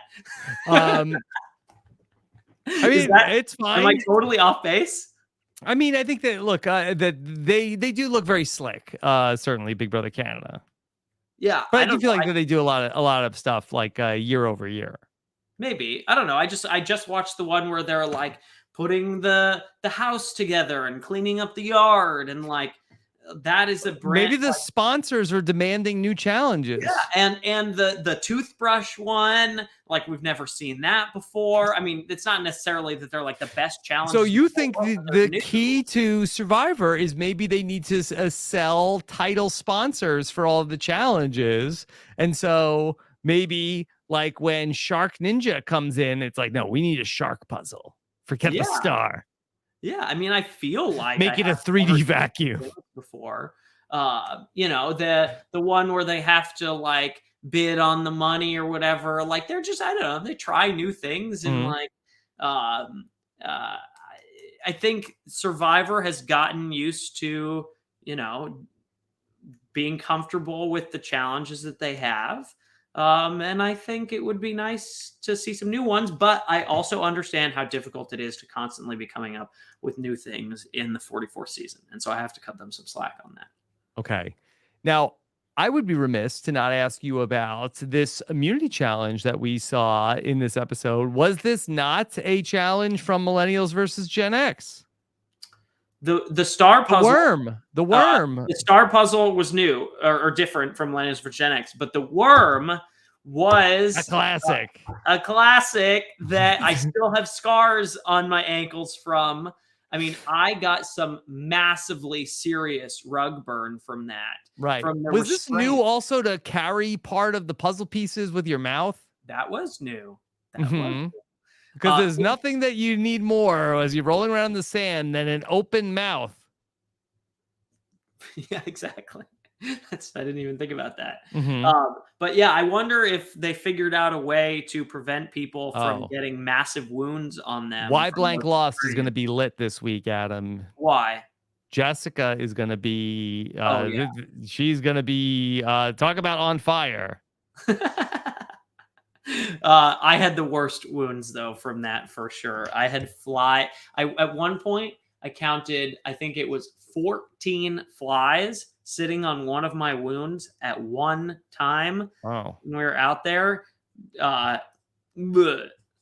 that's pretty gross. It was gross. Sorry, I just said it out loud. Okay. All right. Let me bring us to something pleasant. Calm down. Trevor, yes, Trevor wants to know that is there any chance that we see Matt and Franny's story end with Marriage. My God. I scared myself. sorry, too loud. That was so out of the blue. God, I am loud. Mhm. I think that would be amazing. And you know what? I just officiated this last weekend my 4th wedding. Who was it? Who, your friends or fans My of friends Survivor? Emily and Glenn. Congratulations. Thank you to them. I'm To them. assuming, yeah. Yes. Hey, Uh, congratulations to you, but I yeah, was talking about sure. for Emily and Glenn. So I just officiated my 4th wedding. So if Franny and Matt are looking for somebody, You would officiate their wedding. that would be fun. Yeah. I don't know them. I've never spoken to either of them. They so know I doubt that you. they would ask me to do it. Why but not? Why not? They're Mhm. both massive Survivor fans. They so love Survivor. They love Survivor. They probably can't get Jeff to come do it. If they like went to Jeff, I think he would do it, but he You probably. think Jeff Probst would officiate their wedding? I think if they did it in Los Angeles, I think he would be up for it. Really? Yeah, I do. I think he loves to do it. He loves the story. If they could like do it in Los Angeles and get him like in and out of there in like 90 minutes, and it's like a time when they're not filming Survivor, like I think he'd be up for it. I would love to see that. I would Mhm. go Yeah. go to ask Jeff first. Yeah, That would be I don't think he's gonna go like it's not gonna be a destination wedding. I mean, if they could He come to likes Fiji, Hawaii. sure, he likes Hawaii. Run into him in Hawaii, he might do it. Maybe if they could go to Fiji and then come to him, you know, I think he'd be up for it. Is that Okay. a road trip? And because they met on Survivor, automatically anyone who's ever played Survivor is invited to the wedding, right? No, that was not the case when Rob and Amber got married. I What? don't think. Yeah, You weren't invited, were you? I was not. No, only one Survivor was invited famously to Rob and Amber's wedding. Really? Yeah, Just one? Who? Peter Harkey. Come on. Fact check me on this. No, stop it. That's it. Holy Peter Harkey? Yeah, You're joking. I'm not. It was on TV. What? Why? I Are they guess that. Well, I think that he was like a New England guy, Peter Harkey, and I think that him and Rob stayed in touch. I'm speechless. Mm-hmm. Nobody else. Oh, well, I guess he had a lot of enemies in the community at that point, didn't he? Yeah, I don't know if necessarily the most popular people. Yeah. And I don't know if there were other people that were maybe invited but didn't come by. But I do feel like that it was on TV, and the only Survivor that was there was Peter Harkey. Wow. That's Yeah. amazing. Yeah. I love that as a fun fact. Yes, but I'm sure if you know Rob and Amber renewed vows, they would be surrounded by nothing but survivors. Yes. Undoubtedly. Their place in the community has shifted. Yes. Yes. Okay. Let's how about this question from Shondell? Adam, how would you feel and what would you do if one of your allies told you they set up a plan without you and they don't need your vote? That was pretty wild, right? Yeah, I think a lot of people, I've seen a lot of critiques of Danny for that. I don't feel as strongly as a lot of people do about this. I think that if there's somebody that you don't want to vote off, but you know it needs to happen, and your ally offers you an out where you don't have to, do it. I think that's reasonable. I'm not sure that that's what was happening here, but it's also a way, to sort of like a lot of these things. When somebody comes to you with a plan, you just want to know that it's actually the plan, right? And people will say what they can to inspire confidence that this is actually what is happening, right? So it's not great. Yeah. Obviously, it didn't work in the sense that Heidi is willing to, whether it's because of that comment, probably not, but maybe contributed to it potentially. She's willing to vote out Danny here. Like, it probably could have been done better, but I don't think it's the worst thing. Yeah, like I don't feel like that Danny said this like he was doing her a favor of like, hey, look, I know you're close to Franny. You don't have to vote for her. I feel like it's kind of like, hey, you don't want to? We don't need you. Yeah, like it's happening. Like it's your funeral. Yeah. Yeah, I don't know it was that either. I don't know it was I don't think it was either of the things that you just said. I think it was something in between, which is basically like it's happening. So, it's your choice. Like, get on board, or you can throw a vote somewhere else if you want, but like it's happening. The votes are there. We're doing it. Okay. And I think presenting a little bit of strength isn't that bad. I think the way he did it wasn't great. But if he went out here, I don't think it's because of that. There are so many comments, little things like that people say to each other. I don't think she was hanging on each one of those words. How about from Dave Richard? If Carolyn plays her idol correctly, can she swing from someone who has non-agency in the game to a player who has always been aware without being listened to and forge herself a good enough final speech to win it all? Could the one correct idol play change everything for Carolyn? Yes. But also, I don't think she needs to change everything.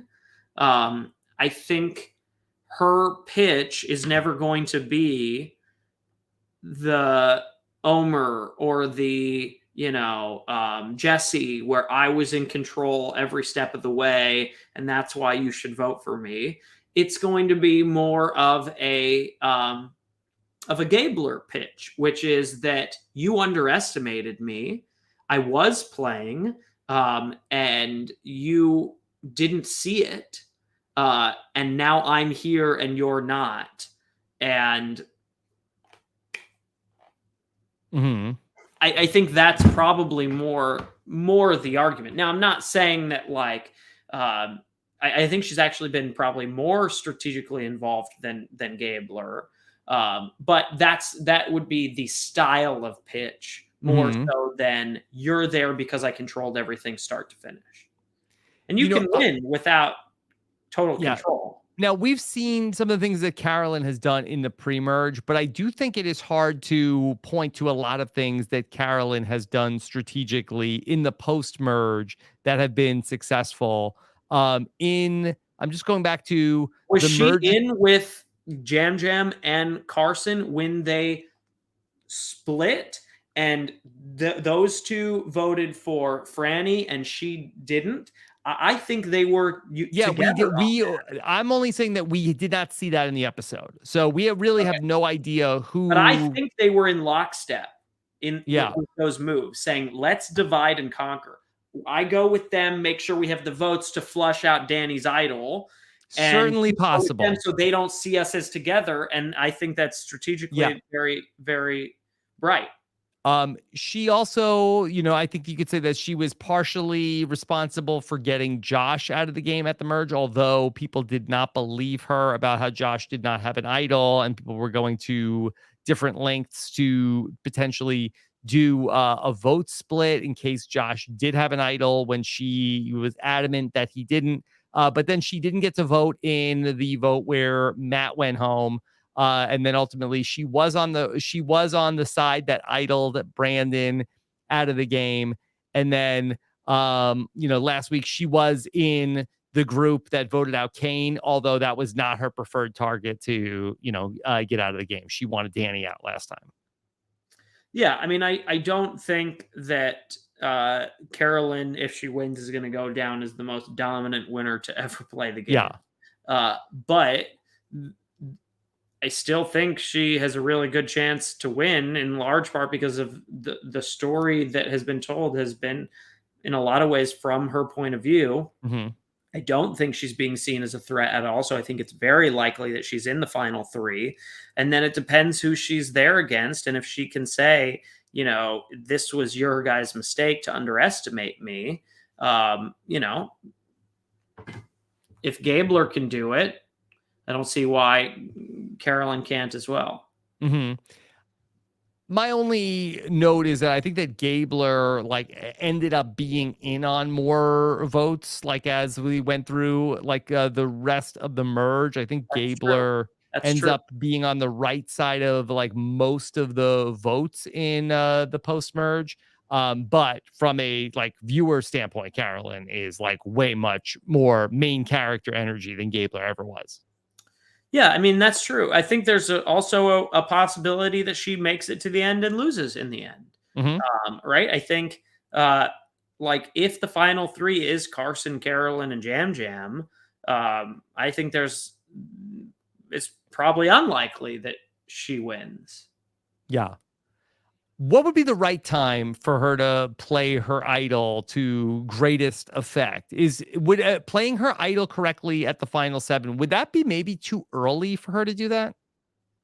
I think the correct time would be when they're trying to vote her out. Mm-hmm. Sure. I'm just saying for optimal, where that I just would hate to see her play an idol and then it boomerangs on her. Okay, now we got to get Carolyn out. She played an idol. Yeah, I mean, I think probably more likely is that she never needs it, and that's also not great because if she doesn't need it because they want to go for Marianne. That's true. Mm-hmm. That's true. But did people want to go to the end with Marianne because they thought they would beat her? Yeah, I guess they did. I mean, yeah, she got taken to the end, I believe, at the final 4. So we'll see ultimately because I do think that the best thing that you could do in the new era is I had a secret the whole time. You didn't even know. Look at this. Didn't even need it. I had this the whole time. Was in the birdcage. That could have been Franny's big reveal for throwing that challenge, right? Mm-hmm. Mm-hmm. Yeah. Okay. How about I got a couple more questions for you, and let's see.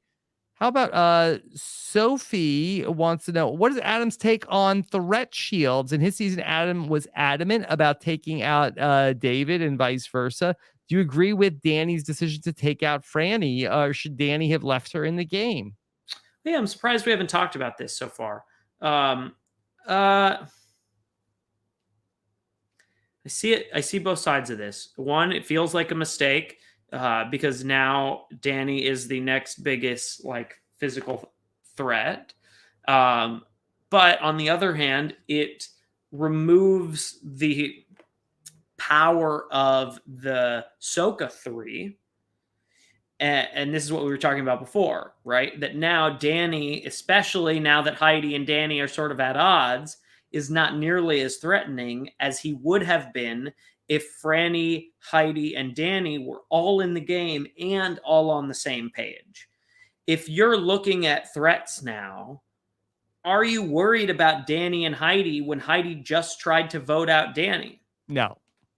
Probably not, right? Are you worried about Danny as a physical threat? Yes, probably still, but is that on its own enough to get him out here when you're not worried as much about his connections? Probably not. So maybe he can actually slide through again. So in that sense, I think that, yes, he is raising his threat level as a physical threat, but at the same time, by voting out Franny, he is lowering his threat level as a block threat, as an alliance threat.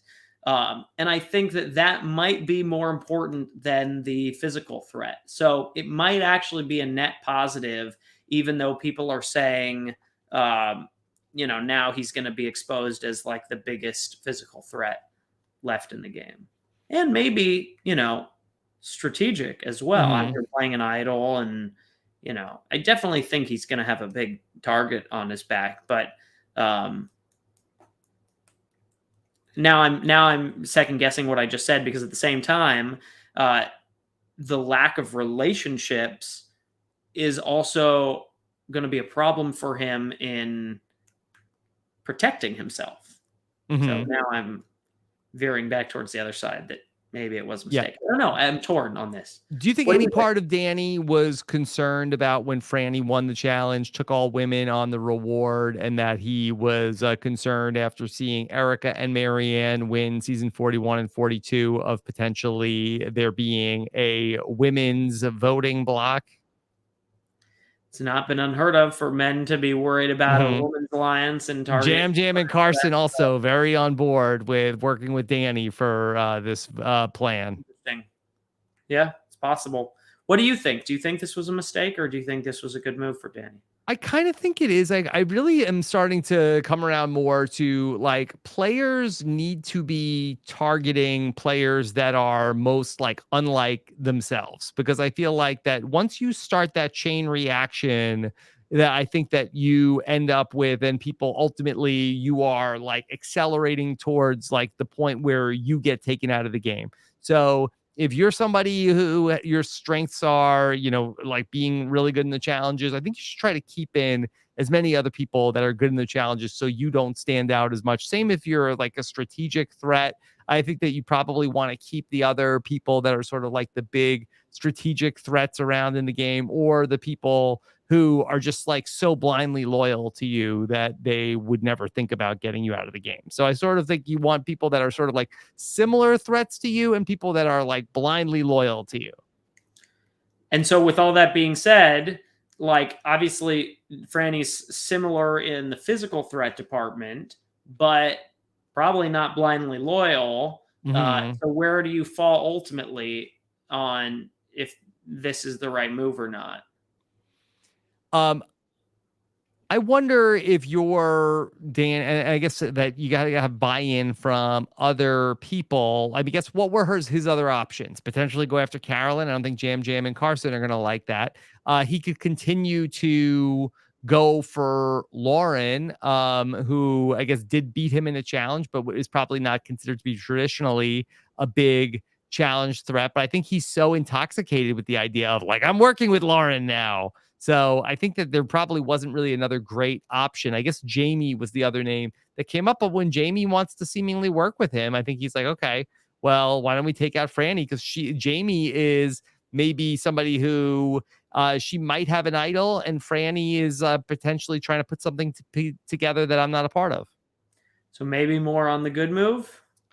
I guess so. It was probably his only viable move. I think that maybe it was a worse move to play his idol on her 2 episodes ago, because she would have been out of the game. And yeah, Brandon, I saw like Steven talking about this. Like, why would you, play the idol just to then like leave them out of the vote? And then, but at the time, it may not have been about saving Franny, but may have been about getting out Brandon and or weakening Ratu, right? Yeah. Like, I think they needed numbers at that point.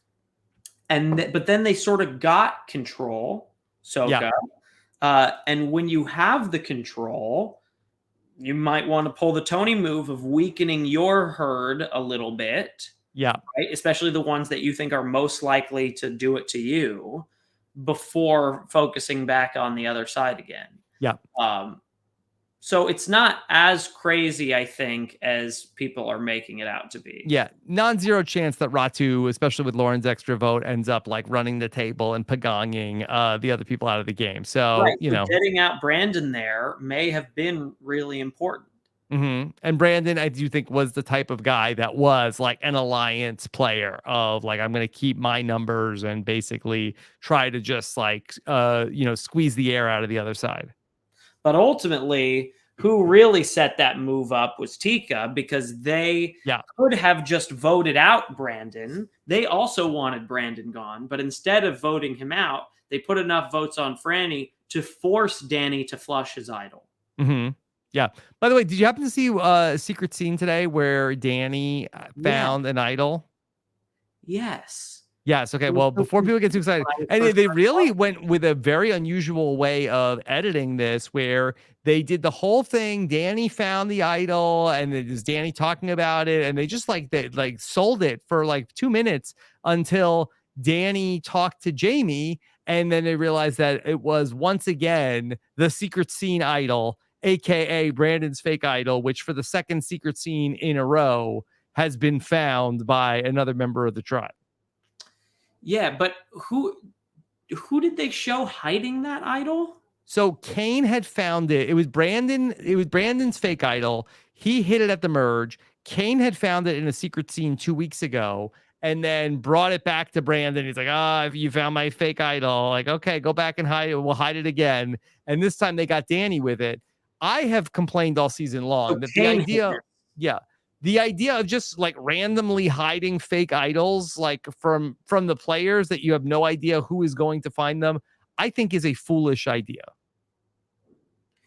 I mean, I certainly don't think it helps you in any really significant way, but why do you think it's foolish? I don't know. I think it's the epitome of being full tilt boogie, because you're just like, you don't know what's going to happen when somebody ends up finding a fake idol. Sure, potentially like, one of the other idiots out there could find it and then play it in hilarious fashion. But then, somebody could potentially end up like, okay, now they're showing it to another person is doing something that you don't necessarily want because they're concerned that this other person has an idol that only they showed them. It's just basically you're injecting more chaos into a game when you should be trying to have as little chaos as possible. Yeah, I don't know that I agree with you. I don't actively disagree with you, but it's not inherently worse. You know what I mean? Like, more chaos makes it more complicated for everybody. Sure. But not harder for you than for anybody else. You know what I mean? If you can make the whole game more difficult, this is like the rice thing, right? If you can make the whole game more difficult for everybody, but you are slightly better at starving than everybody else, it is in your advantage to not have rice. That's fair. In my opinion, I feel like just like in the chaos. That is a fair point, and I wasn't thinking about that. But I feel like that, like a great lawyer doesn't ask a question that they don't already know the answer to. And this to me is just like, all right, let me just throw something out there and see what happens. It's like, it's not a good move, but it could backfire too. It could backfire, but it could also help. You just don't know. It could go any direction. There's no intentionality behind it. Right. But just because it could be bad doesn't mean it can also potentially be good. Yeah. So I don't know that I have that. And we saw it kind of backfire on Danny already this season, where Matt is able to piece it together that the idol that was in the bird cage, that it was Danny. And we saw a plan coming together where he was trying to work to get Danny out of the game because of what Danny did on that. So I think that just to like throw it out there without having like a specific plan, I think is less than ideal. That being said, I respect what you had to say about like for players that are trying to just like muddy the waters for everybody. For the Dread Pirate Roberts that has a tolerance to the poison, it doesn't hurt to put poison in all the cups. Right. If you were playing Survivor Redemption Island and Rob was running away with the thing, and you're somebody who, couldn't do anything about it in that situation. Let's say you're an Andrea or something, I don't know, or a Matt, and you could throw something out there that maybe would change some things, that would be of benefit, right? Mm-hmm. If you are in control and you have things under control, you don't want to inject chaos into it. So certain people, there may be an advantage to mixing things up, stirring the pot, making it more random, and certain people where that's not going to be of benefit. Okay. All right. Let me give you one more question from Ben, who says, after you guys were so close to uncovering the alligabler last season, we were right there. Is there any scenario where this season doesn't end in a member of Tika being the sole survivor? Okay, we were talking about this earlier. Could we rank the other 4? Is there any way that Danny wins? I think there's a world. I could see it. I think there's a world. Are we ranking based on if we're out there on the beach right now, or based on the show that we're watching? How do you want to do it? I mean, we podcast about the show, right? Mhm. So if we're talking about the show that we're watching, Yeah. I think it's probably Danny, Heidi, Jamie, Lauren. So you have, I would think I would have Jamie lower, only because that we've seen so much of Jamie being like incorrect and But like we have not no knowing. narrative for Lauren. None. Mhm. That's worse, I think. Worse. Yeah. I'm not, to be clear, I am not saying that in the game, Lauren has no chance of winning right now. I'm saying based on the show that we are watching, the fact that they are not telling her story. And she can get hot at the What's end. the narrative? What's the what is the narrative? Well, I think that she's had some moments, like certainly like winning the challenge, and then she's got some story moments They're all from circumstantial. There's no overarching season wide narrative. I don't think. Yep. Less on the note also. Jamie has had an arc. If she wins, it will be that she waves her magic wand, had a great attitude the whole time, was wrong about a lot of things, but kept smiling, kept laughing, didn't realize, like, it was kind of like, is it Mr. Magoo who, like, walks through things that are happening all over the place, sharks and whatever, but still comes out like, you know what I mean? I could see it. It's not a likely narrative, but it's a narrative. Yeah. Last night on the know-it-alls, we were asked about if anybody was Heidi in plain sight. Yeah, I mean, I thought earlier on in the season, I was thinking Heidi is playing really well, right? Like, she is never being targeted. She's always, in the middle, sort of making decisions, and seems to have good relationships. The last few episodes have probably not been great for her. I still, would love to hear what she thinks about why she put the vote on Jam Jam. Why not target Aratu in that moment? It seemed like she didn't maybe mind if Matt or Jam I think that, Jam yes, I think that's exactly, I think she didn't mind if Matt went home. I think she wanted to break up Matt and Franny. I think she wanted to make it look like she was trying to save Matt, but actually I think might have preferred Matt to go home in that spot. Yeah, so then that maybe it would have been better if she didn't even find that advantage or just didn't play it, maybe. Yeah. So, but the fact that we haven't seen her articulate those decisions and follow up on how she's repaired it with Jam Jam is not great for her winner chances, right? Like, I feel like we would have seen her repair things with Jam Jam or talk more about why she did that if there were reasons beyond what we saw. And so then Danny's really the only other one that has had a narrative from start to finish.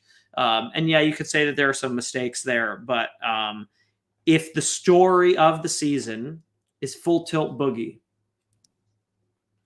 Danny could win. So I think a lot of viewers are counting Danny out, but I would definitely still put him in contention. Okay. Adam, who is getting voted out next week? It's Final 7. Big vote. Yeah. Last season, we saw the return of a Final 7 vote, but I think that might have been when we also had the Choose Your Champion. Maybe Jam Jam or Danny. Yeah. I could see Danny here. I could see maybe Carson and Jam Jam on the wrong side of the vote, as we outlined earlier. If somehow it's like Jamie or Lauren, how does that happen?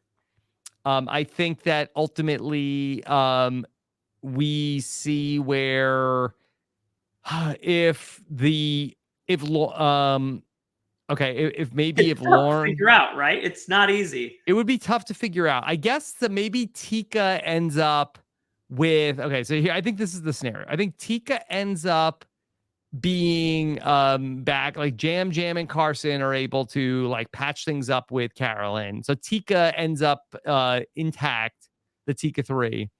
Danny maybe wins immunity, and it's like, all right, well, we got to take a shot at that side. Heidi is like, I'm over it with Danny. She's voting with Tika, and then it ends up being Lauren or Jamie. Okay. It seems unlikely, but yeah. Okay. Adam. Well, this was a thrill. Did we do all right? Because it's a tough season to No, we did great. Down. Are you kidding me? I was nervous about this one because I was like, I'm not sure. There's a lot that's unclear. Yeah. No, you are so great to get to talk to. I really enjoyed listening to you talk with Shannon Gus a couple of months ago on the Australian Survivor podcast. I appreciated hearing everything that you had to say about Australian Survivor. So that was very fun to listen to you on that podcast. Thank you. I appreciate that. That was a lot of fun. The fact that you not only record all of these, but watch the show 4 times and also listen to every podcast on your network. Like I try. I don't always get that, but honestly, it gives me more to talk about in terms of like, I think it makes it easier for me to do this, to listen to everything, because then I feel like I have like, it like stirs up things that like, oh, I want to talk about this. I want to talk about this. Right. I don't know how you do it. Yeah. Gotta put the blinders on. Gotta be very dedicated and focused. Hardest working man in podcasting. Look, I don't want to have to do something else, Adam. I think I think you don't have to. I think you're good. All right. I'm gonna, go full tilt boogie on this. For as long as I can. Okay. That's what I'm trying to build that for myself. Yeah. So all right. So tell what's going on with the casting. Still chugging along and enjoying it. I'm doing it was a good year. We had a lot of really amazing audition videos, some success with those as well. I'm looking forward to continuing to grow. Everything takes time. Everything takes time. If you're Plant Daddy, because like you can't announce things for a long time, right? So it's a slow grind to build up, hopefully, my reputation that I know what I'm talking about when it comes to this. When you say you can't announce things, so then you feel like that you've worked with people and then they're doing things and you can't talk about them until they happen. Until after they happen. Yes, you have, but you have planted many seeds, baby, and they are, the more I do, the better I do, the more I will be able to have success stories. Give out the link. It's just adamklein.com/casting. And I'll do a Rob Has a Podcast discount for anybody that's made it to this point in the podcast. I think I should just make that a staple every time. I was going to ask you that when I record the podcast intro, I was going to like make sure to plug your thing, but do you want me to give out the discount at the beginning of the podcast also? Sure. Yeah, whatever. Okay. Yeah. Sure. So it'll just be 10% off anything through the end of the month, let's say. So okay. Their code? The code is Club Condo. Club Condo. But also, if you Club just condo. if you just say RHAP, that'll do it too. But Okay. yeah, club condo. Okay. Put that in the note. Okay. All right.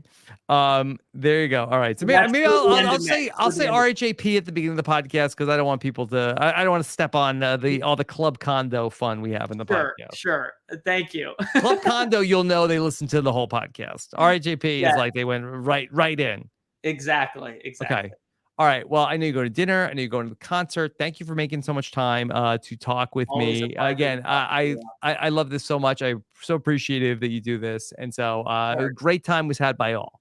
Thank you. I always appreciate the invite. I am really hoping to come to an in-person live know-it-alls at some point in 2023. I miss those. The last time was right before. Yes. the world Okay. collapsed. Yeah. I was gonna say I was trying to think about when was the last time I saw Adam in LA. person? Yeah, it was March 11th, 2020. Mm-hmm. Yep. Right before the end of the world. Yes. Crazy. Great night. People Great were night. already elbowing. That Yeah. was the first elbow I ever got. I like that. Bring that back. That lasted for like a week. I kind of liked it though. That was like a good chicken wing. You would like the elbow. I did like that. All right. Well, thank you so much, everybody, for joining us. Of course, next podcast is going to be the Survivor Feedback Show. Please, Keely, for my coverage in terms of this Survivor episode.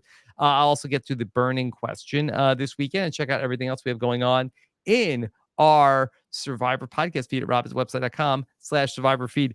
Also, the Rob Has a Podcast Patreon community. Adam, should I rebrand the Rob Has a Podcast Patreon to Club Condo? Yes. I think that people might like that. Will you let me know if somebody figures out what the hell Club Condo is? Yes. Somebody out I'll there text is like, you. oh, this is a specific thing in Hawaii that Jeff goes to. And it's full tilt boogie. Yeah, and it's full tilt where boogie. everybody full tilt boogies. Okay. Yeah. All right. Check that out and become a member of Club Condo at robhasawebsite.com/patron. Thank you so much for joining us. Take care, everybody. Have a good one. Bye.